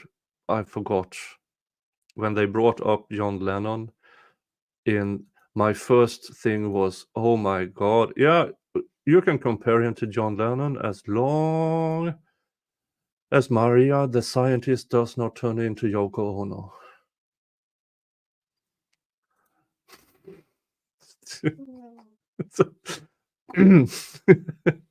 Keep fighting, Dog and Max. We have your back. State is bound to mess up. I think she's more likely to do mistrial with prejudice now. I don't see it coming. But maybe we can always hope. Because in my opinion, the prosecution is mentally unable to not fuck up. They are simply, they have been winging it since day one. They expected everybody to plead out, or they had this big win and maybe a short trial, and then they plead out. That they didn't expect people to actually sit through this. Yep. And so they are winging it all the way.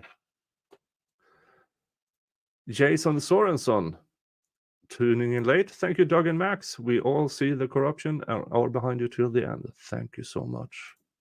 Michelle Warden gifted a membership. Thank you so much. It is Ramon, Honorable Doug and Max. You all set a quite example for us viewers interested in the legal field. Watching you all has helped me to decide to take the LSAT soon. Thank you to Ceddy and Empress as well. That's yeah, awesome. you go knock it out of the park. It's Ramon. You go knock it out of the park. Heck yeah, and come teach me. I'm like, layperson over here. Nick, I have to jump off of here. I'm doing a beta testing for a video game with my brother tonight. So Okay. he's waiting on me. So I'm a little late to that. Guys, love you all in the chat. And Nick left you a present with pumpkins to celebrate your Halloween theme in the corner of your stream. So there you go. There you go. It was the ones that were left. It was the one. Thank you it for needs an showing up update and already. showing me your pumpkins. anytime, all year round. You guys all have a good one. Loved being in the chat with you guys. Tune in a little bit for the rest of this too. Yeah. But thank you for showing up, and thank you. Of course, Nick. Thanks for having a thank you. great panel. I loved, as an audience member, I love to watch it. Thank you. Okay. Eek Geek asked, did Fanny extend the negotiations? Not to my knowledge. They are prepared for trial on Monday. Wiggs and why not a mistrial with prejudice due to the judge's comments about fixing the prosecutor's issues? That is not a mistrial with prejudice that Judge Whittaker can do. That is, that is almost more of a recusal than a mistrial. And I don't think, listening to Doug and Max, they don't want her recused. And I understand why, because it seems like out of all the judges in Fulton County, she's probably, besides Judge McAfee, but he has opted out. She's what they got. They can do a lot worse. Nancy, is the DOJ looking into the Fulton County DS office and the investigators that investigated this case? I hope so. But I have seen nothing indicating it. Sadly. Get somebody else to do it. Can Jeffrey be called by the state to testify? No, it was not a special condition in his probation or in his plea deal. So no, he does not have to testify, in my opinion. All the information that is out there about his plea deal says, no, they can't do it.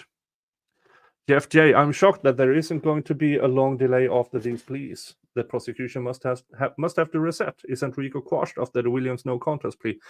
RICO applies to all of them. As long as there are defendants in this case, the RICO count is alive.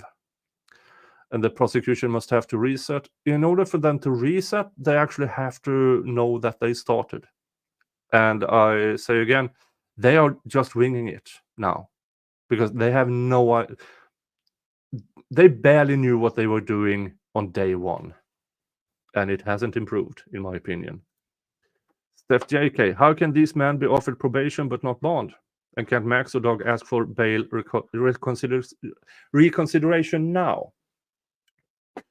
We went through it, and Rachel explained that Judge Whitaker, once there is a no bond order, she has never seen her go back on that.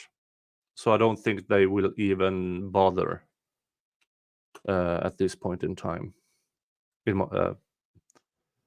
Peppermint, in many cases, jurors get instructions constantly, but I never hear judges in Atlanta remind jurors. Interesting. Interesting. Objection 403. So I feel like Love reading the plea against Thug just makes us look more like she has something against him. Oh, definitely. She was not happy. Not happy. And this goes back to my theory of her. One of the most serious ones. She believes that she is the epitome of judicial excellence. She takes it as a personal insult to be questioned by the defense or by the judge. For her, she is the epitome of judicial excellence. And everything she does is perfection. She's, in my opinion, layman opinion, that level of narcissist. Gwinnett Gonnet, we shouldn't hate the state. Governments in general are a necessary evil,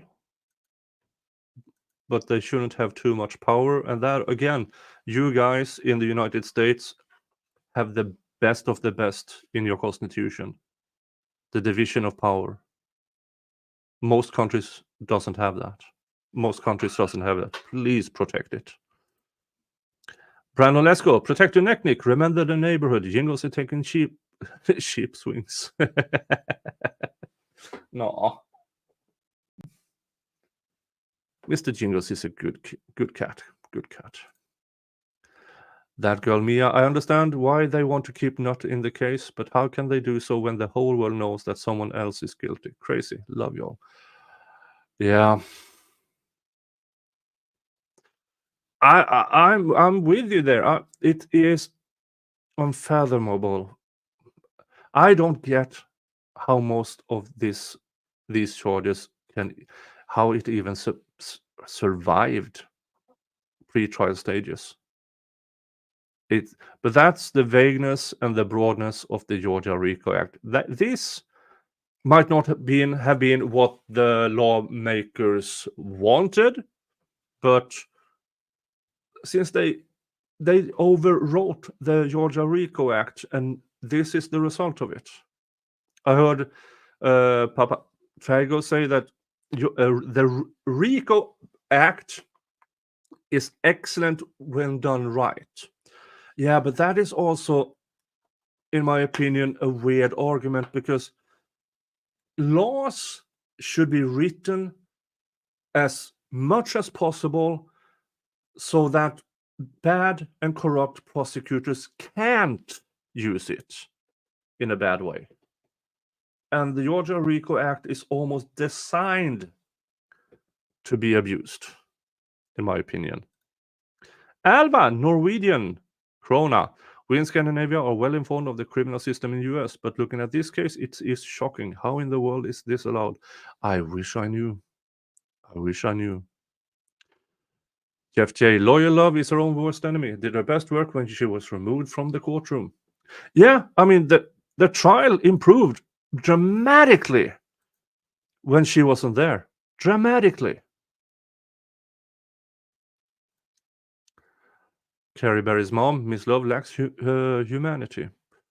Oh, I've been seeing some cases, and Miss Love, since more or less since she began being a career prosecutor, she does misconduct all the time, constantly.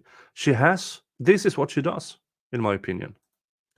Lola Marie, smash the likes for Nick and the legal legends. Thank you. Please do. Please do. Help my channel grow. Help get into a wider audience. So I can keep doing, well, I will keep doing this trial until the last gavel is struck. I made that promise a year and a half ago, and I'm going to keep it. I was here when streams had 200, 250 combined viewers over 8 hours. And I'm going to be here even if it drops down to that again. Jeff J. Lawyer Love cares about checking boxes. She doesn't care about helping these guys who feel helplessness find a better path. Disgusting. I agree. She has no interest in rehabilitation.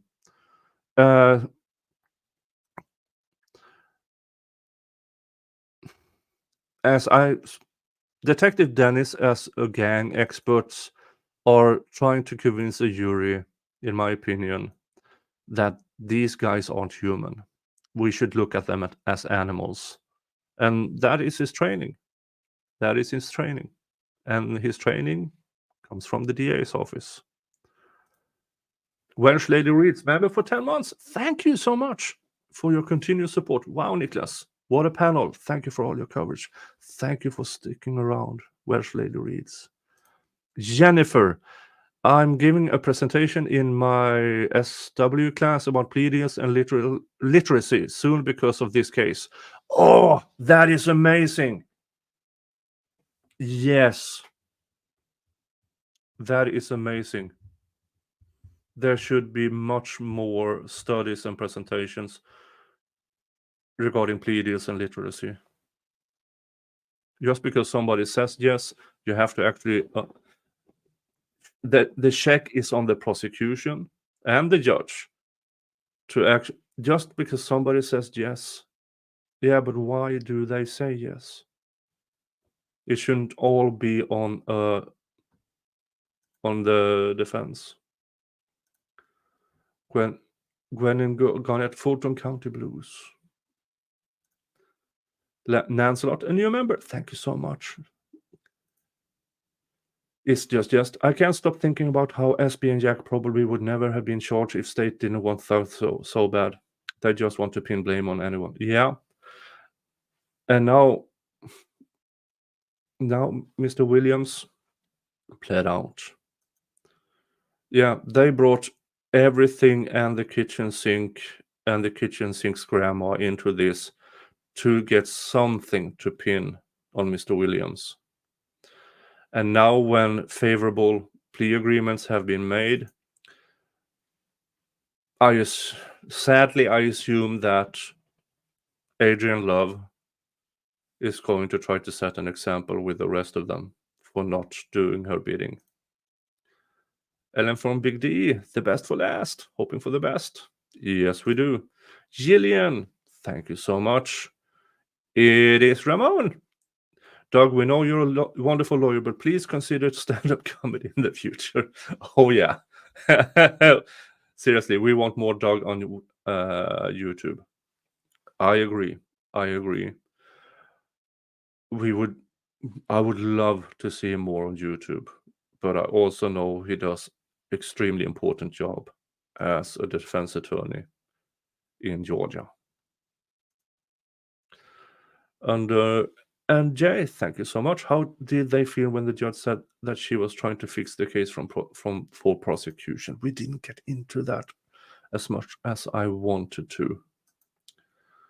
But I assume, seeing what Doug has presented on X and his TikTok, is that that particular comment they will not hold against her. Even though I think it is very damning for her. She's the best, probably the best judge these guys can have at this moment. Jeff J. Max is not inappropriate. He is reserved and professional. Passionate is his worst crime. Oh, I forgot to do. Oh, when they joked about Max and cameras, I was thinking about saying, yeah, and he hates microphones. Boss Bowl, do you think the judge was protecting Young Thug from DA corruption by prohibiting from living in Metro Atlanta? Huh. That's an interesting thought. That's really interesting. I didn't think of that. That's a good point, Boss Bowl.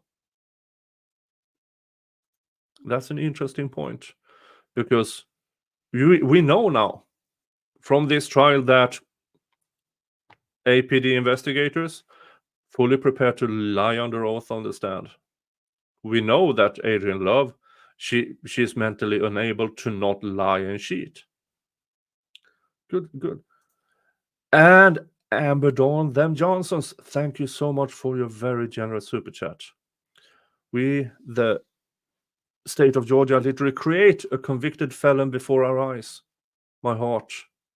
Y'all are my heroes. We wouldn't have constitutional rights left if it wasn't for you all getting up, defending our rights every day. Defend one's rights. It helps to protect all of our rights. Yes, it does. Yes, it does. One thing that I would like for you moving forward is that remember that there are many other cases where we feel there is apparent guilt. Apparent guilt. But if we don't protect the rights for those guys, the worst of them, the serial rapists, the mass murderers, if we don't protect the rights for them, the rights might eventually be taken away for even the people we believe are innocent. Thank you again, Amber Dawn. Thank you. The Fit Lawyer, Atlanta. Oh, I'm sorry I didn't get to this. Doug and Max, did either of you file a recusal motion over fix-it statements? I have not seen any of those in the docket, so I would assume that they haven't. Thank you so much, The Fit Lawyer. Everybody go subscribe to The Fit Lawyer Atlanta. So she gets up and runs. So she gets a running start on her new on her channel here on YouTube. I would love to have you on. If you have time next Friday, The Fit Lawyer, if you're still here, I would love to have you on at some point. Objection 403. I love that Max jokes with the defendants. Makes us remember they are people, not monsters, like the Stead tried to portray. I completely agree with this. JT, where Thug's 3 more months reference come from? I believe it is the judge telling the state that she expects them to be done by Christmas. I did hear Doug Weinstein 6 weeks. He believes there are 6 weeks left of trial. I'm not so positive because I do believe that I believe Judge Whitaker referred to the state's case in chief be done before Christmas. That's my personal opinion. But now when there are just 2 defendants, they might slim the case down. We might be done before Christmas. I don't know. That would be a great Christmas present to everybody involved, that Jack Gotti and Shannon Stillwell gets to go home. Mariana Mack, realtor. Rachel, have you filed a complaint against Love? I'm so sorry I didn't get to this sooner. I can't answer that. and I don't want to speculate in case I'm wrong. If she does, she will let you know.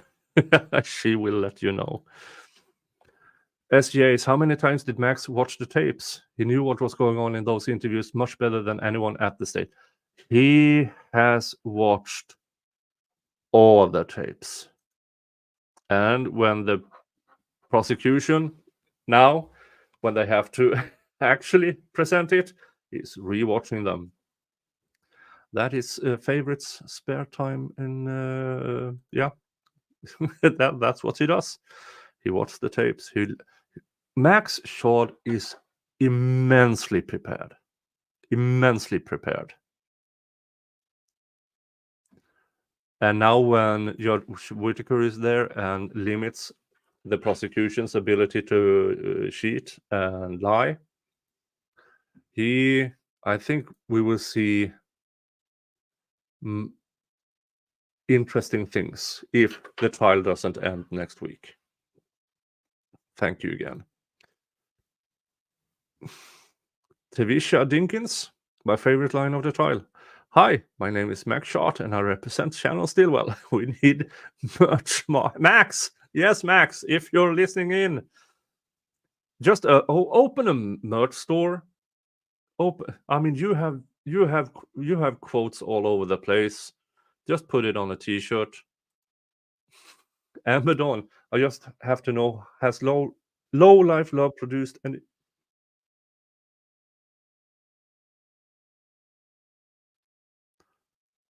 Low Life Love produced any children? I've been wondering that for over a year. I'm just a nosy person from South Louisiana.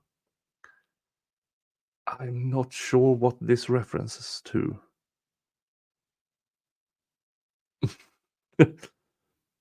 Jeff J. Yes, Love couldn't defend her own AI written motion. We all remember that. Yeah, it was so stupid. But then again, as Ian Runkle told me, AI, so at least AI keeps the format proper. Miss Love can't write a motion if her life depended on it. It is so extremely bad. So extremely bad. Dallas the Great. Hi, Max and Doug. Oh, am I that far behind? I'm so sorry, folks, that I didn't get to these earlier. I'm so sorry. Hi, Max and Doug. Please don't let up on Adrian Love. Hold her accountable. She's manipulative and deceptive. Rachel, we despise her too. Oh, they know.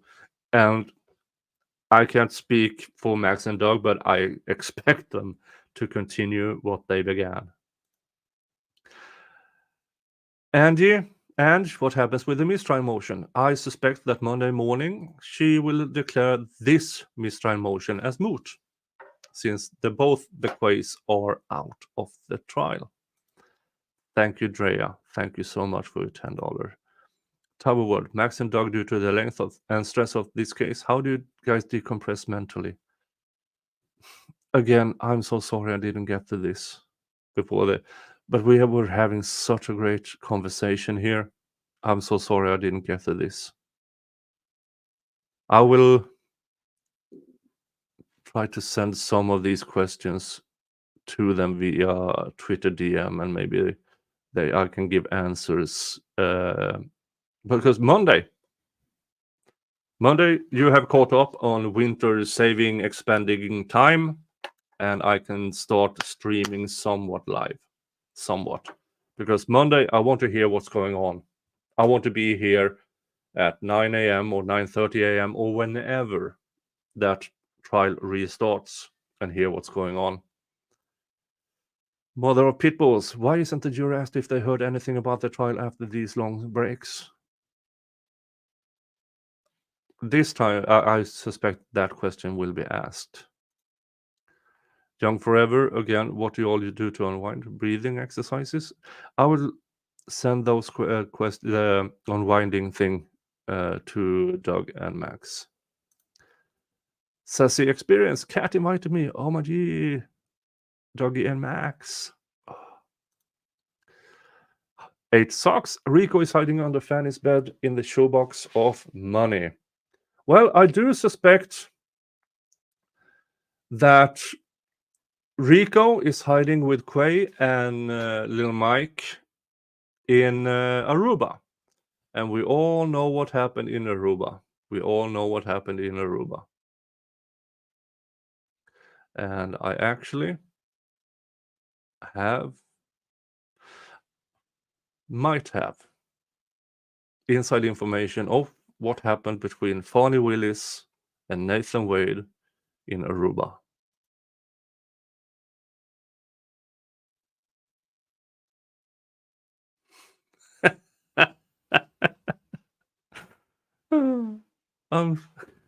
My Photoshop skills are unmatched. Unmatched, I say. Marjorie Cohn, why was Steele saying Jeff doesn't want to wait 3 months? Did he think the trial would be over in 3?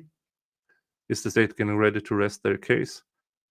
It goes back to what George Whitaker said. Expect the state to be done by Christmas. And Jeff simply didn't want to wait for the case in chief or anything. He just wanted to go home. John Kramer, can you all get an app for us to drop lunch cash? I will check with Max and Doug if they have something. I will check. Wicks and Wine, fixing the prosecution's mistake should trigger a mistrial with prejudice, correct? I'm of the opinion that is more of a recusal motion than mistrial with prejudice. And that wasn't in front of, mainly because it wasn't in front of the jury that she said that. And and as I said earlier, this is the best judge they can get at the moment in Fulton County. Says the experienced Katt, my favorite law tuber. Dallas the Great, Max, how is Shannon holding up, seeing everyone leave and take plea deals? Tell him to stay strong. We're cheering him on. Oh, Max's support of Shannon Stillwell is he's zealously in the actual definition of the word, he's zealously protecting and he's zealously representing his client in every aspect of that word. So yeah, but they are in jail. They are in jail. Shadigi, thank you. Katt love all the time. Rona, thank you so much. Do the boys get human food during lunch break, or are they brought jail slop? I would suspect they are fed what is in the courthouse cafeteria.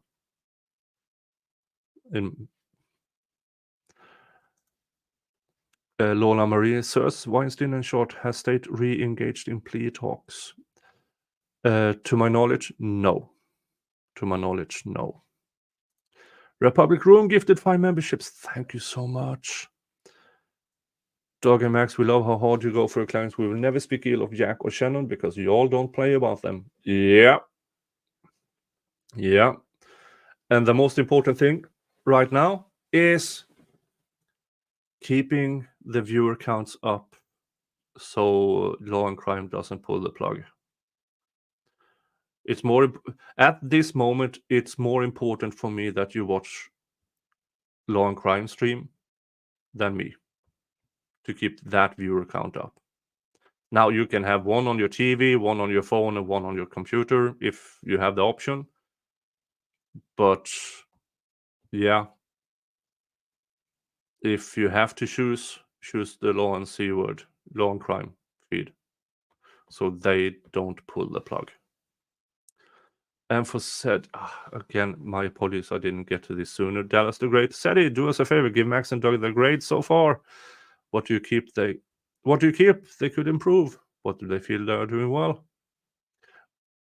And Max brought it up, but then Ceddy did an Irish goodbye and popped out. Survivor speaks. We stand with you, and we are here until the end. Great panel. Where's RICO?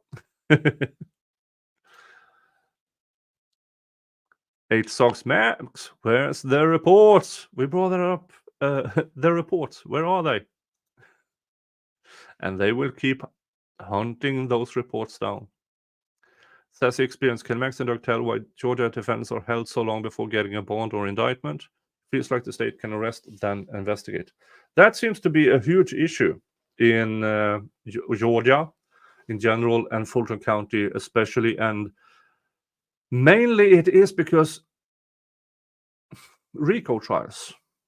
These RICO trials they've been holding takes up court time, court space, personnel space. There are thousands and thousands of cases awaiting trial just because of this RICO. I did the calculation early on, and it's a rough one, that every day this trial goes on, between 4 and 8 other cases could have been tried. In 100 days, that's between 400 and 800 cases. For 200 days, between 800 and 1600 cases in this courtroom alone, that victims don't get justice and defendants don't get their day in court just because of this one trial. And it's not fair. Brandon Leskun, Nick, you and I aren't going to play 68. I'm not going to give you 400 in memberships and you owe me one. You know which question.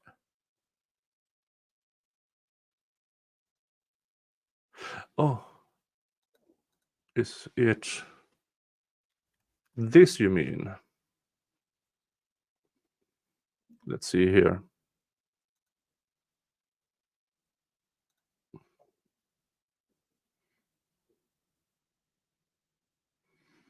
Hold on there. Folks, it is time to present to you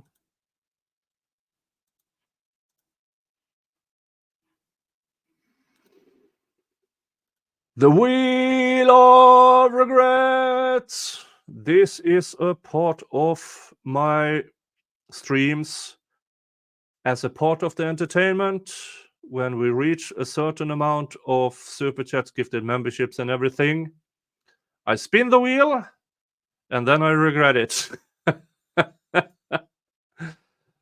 Wheel of Regret.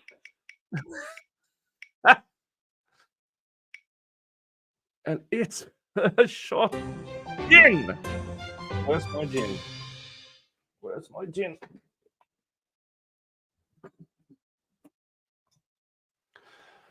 Here's my gin. Here's my gin. This is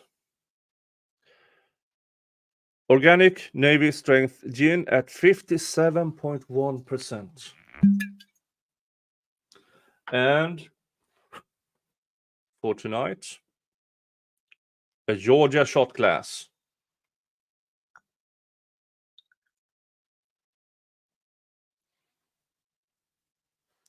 I need to hold on while I put on some lights. Ah, there we go.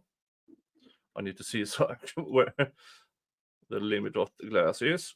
That is. Cheers.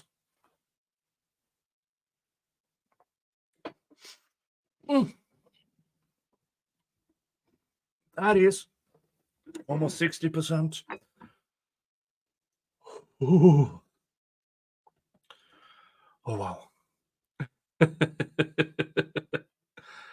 Oh, wow. Ooh. All right, let's. Where did it go? Dun, dun, dun. There you go. Okay, and then Lina, speaking of the Delphi, what about the Can Read judge? Oh, Judge Bev. I would take Glanville over her. Yeah. Many broke, corrupt system. Keep up the good fight, dog and man. Yeah. Folks, vote in. Go talk to a prominent defense lawyer. Ask him who is the worst judge in that county you live in. He might or she might tell you. And in the next election term, vote that person out. That's the only way to improve this. Max, where are your reports from Tyrannical? Yeah. Nick, show the UV thug hair flip. Oh, Jesus Christ.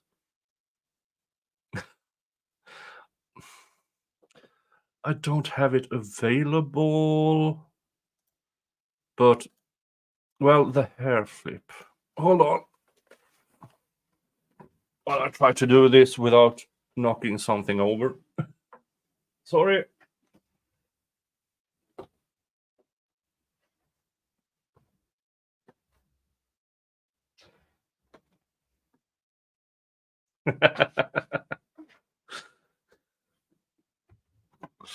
Who did it better, me or Young Thug? Thank you so much, Young Forever.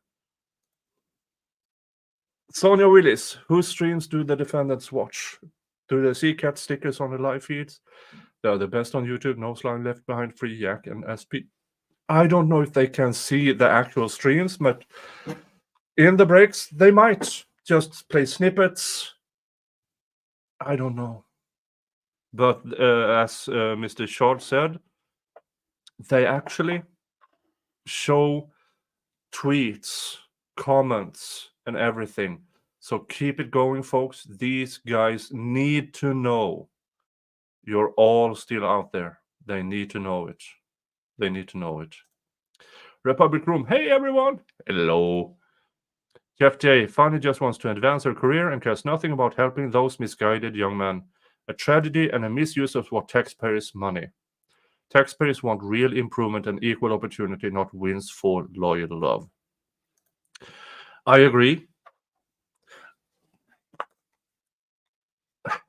Fannie Willis. This election term, she was aiming to become the next Attorney General for Georgia. The next Georgia Attorney General.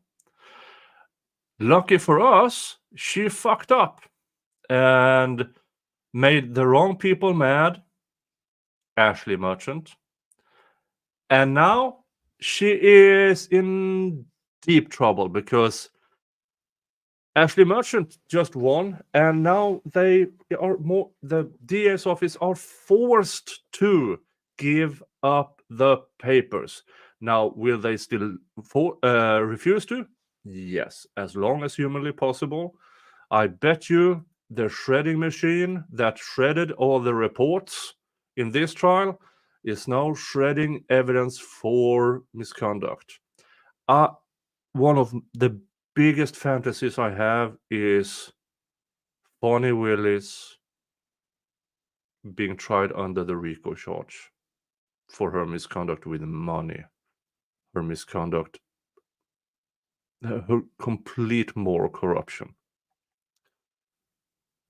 8 Socks Dog, love will talk the ears off a dog. One of the best comments is Miss Love saying out loud in front of the jury, I don't even know why this 403 is. And Doug Weinstein shouts, waste of time.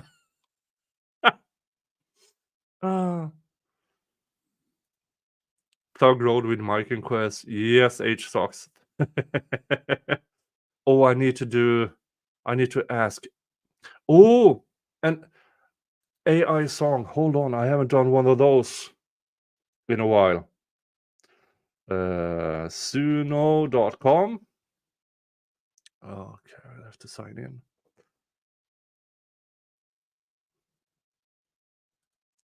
If you don't know, Suno.com is an AI songwriting app. It's an AI. I love this. The intros and songs you hear is thanks to. I can't write a song if my life depended on it, but this is an AI songwriting app. What was the thing now again? Thug Road with Mike and Quest. Thug is free.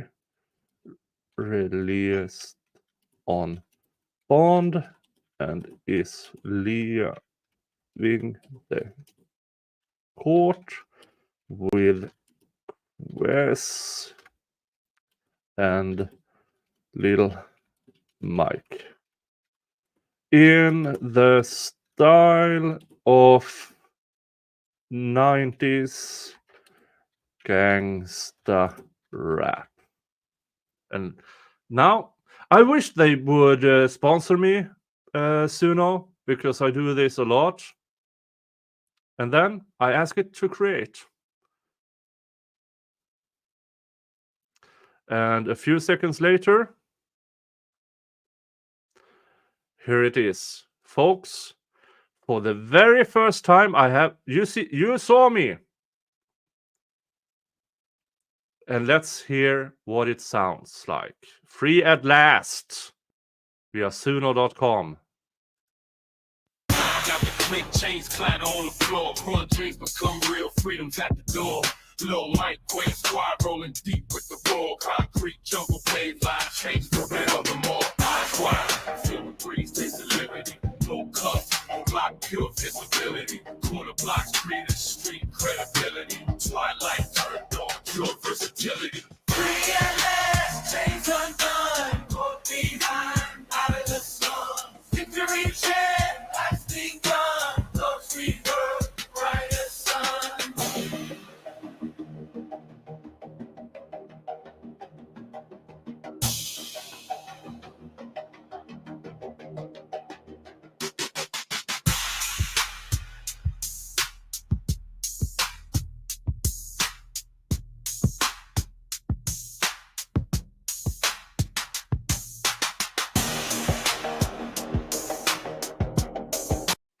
And the second, because Suno writes two versions. Let's listen to the other one. Thug out the clink chains clatter on the floor. Car dreams become real freedoms at the door. Lil Mike Quay squad rolling deep with the raw concrete jungle. Hey, lives change forevermore. Eyes wide, feel the breeze, taste the liberty. No gun cuff, no lock, pure visibility. Corner block street, a street credibility. Twilight turned on, pure versatility. Free at last, chains undone. Walk the line out of the slum. The chant lights the gun. Young street birth, brighter sun.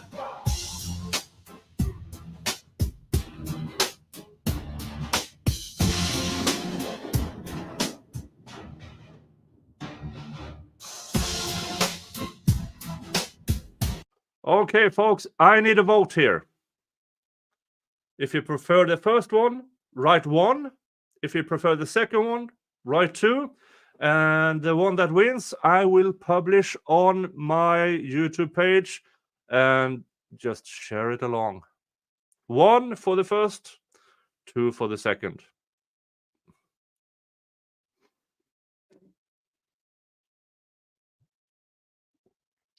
Two, both good.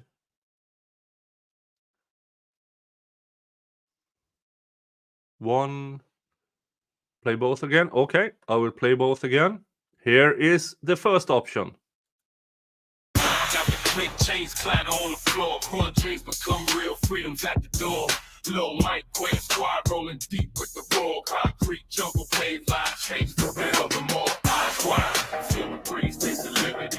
No cuffs, on block pure visibility. Corner blocks create street credibility. Twilight turned on pure versatility. Free at last, chains undone. Go behind, out of the slum. Victory chant, lasting gun. Those free birds, brighter sun.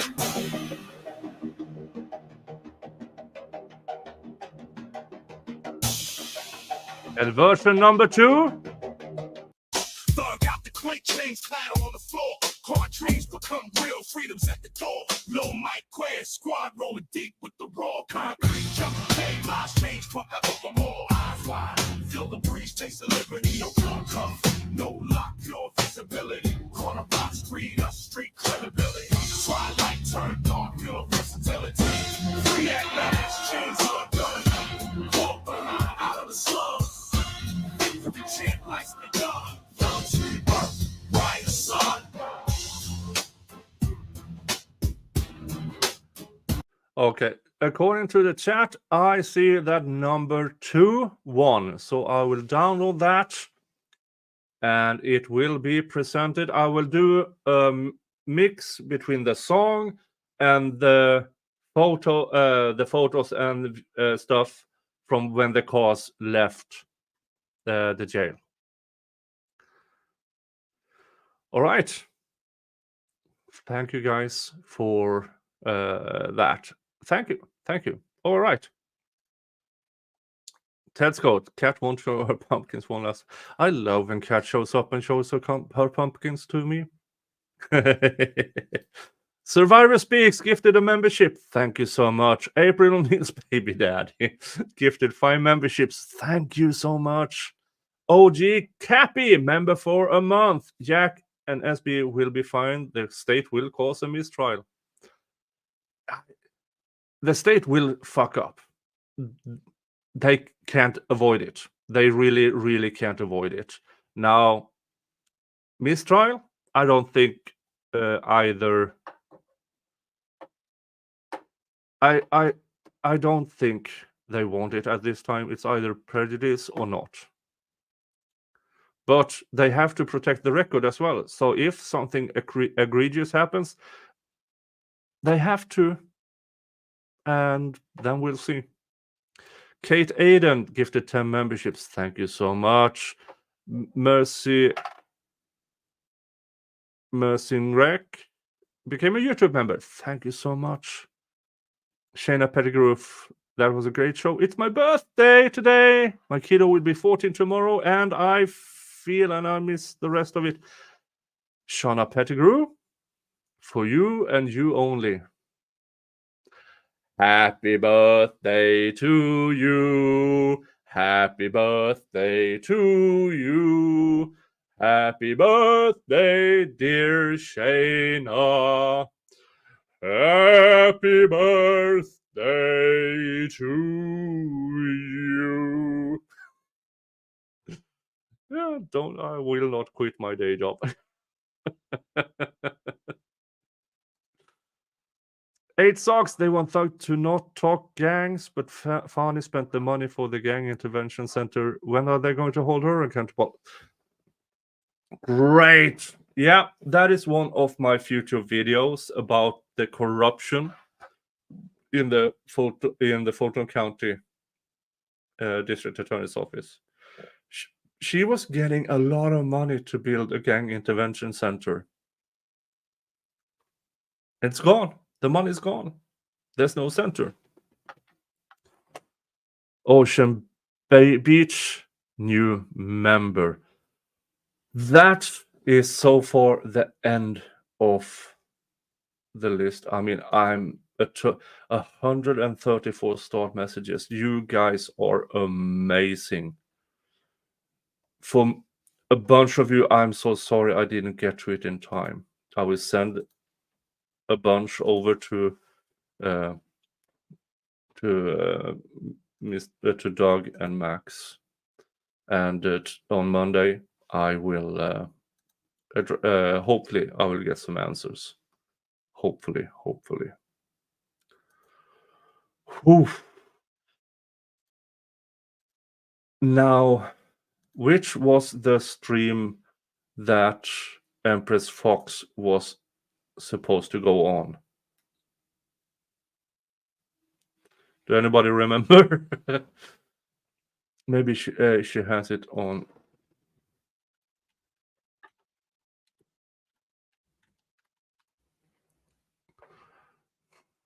Let's see here. Maybe I will get. Oh, there it is, and it's there. Oh, look at that, folks. Empress Fox will have a live stream just about now. I will. Oh, please make it, and I can redirect you over there. That I can show you actually. I can show you. Here. They are waiting for her. But first, thank your extreme generosity. You deserve another wheel of regrets. Another wheel of regret.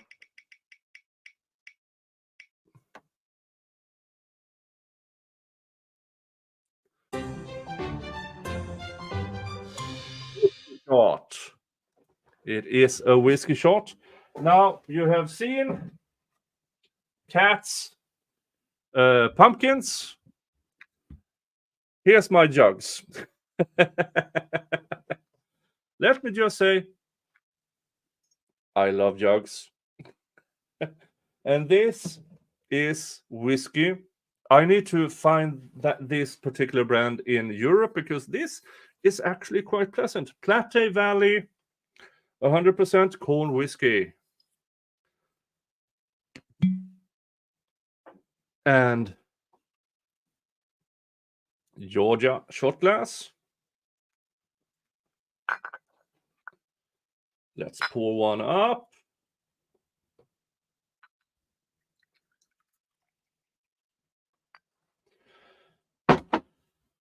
Where's the cork? There's the cork. To you guys. Thank you for making this worth it. Thank you for allowing me to try to translate the faster clock that is the YSL trial. For you who became members today, congratulations. You are now a part of Mr. Jingle's Viking Thug Gang. Oh, you left now, Mr. Jingle? Okay. You are now a part of Mr. Jingle's Viking Thug Gang. We are not a criminal enterprise. We are friendly. We do not commit any crimes. We do not take responsibility for other people's words or actions because none of us wants to be an unindicted co-conspirator. Now this has Free Thug on it. Now Thug is out on parole, so I will change that in the merch store. So if you haven't ordered your Free Thug, not an unindicted co-conspirator coffee mug yet, it's in my merch store for this weekend. But on Monday, it's going to change to Free Jack and Free SB to you guys. And I'm going to send you over to the it is starting. I can send you all over to Empress Fox. So today we She started. have a special guest by the name of Jim, but you guys know him on Twitter as Happily Angry Lawyer. Yeah. So you're all going over to her. If you're not going over to her, it's in the chat. The link to it. Everybody, again, thank you. And hug your family. Unless your family's crap, then screw them and give your love to the people who deserve it, okay? Again, thank you. And now, the outro, probably for the last time. The never-ending trial outro. Thank you. See you on Monday. Bye-bye. In the courthouse where time stood still, generations pass on the hill. Prosecutors come and go, defense attorneys putting on a show. Old district attorney thought she was tight, paid men to visit her tonight. They said justice was blinded by her sins. As the trial spun, no one wins.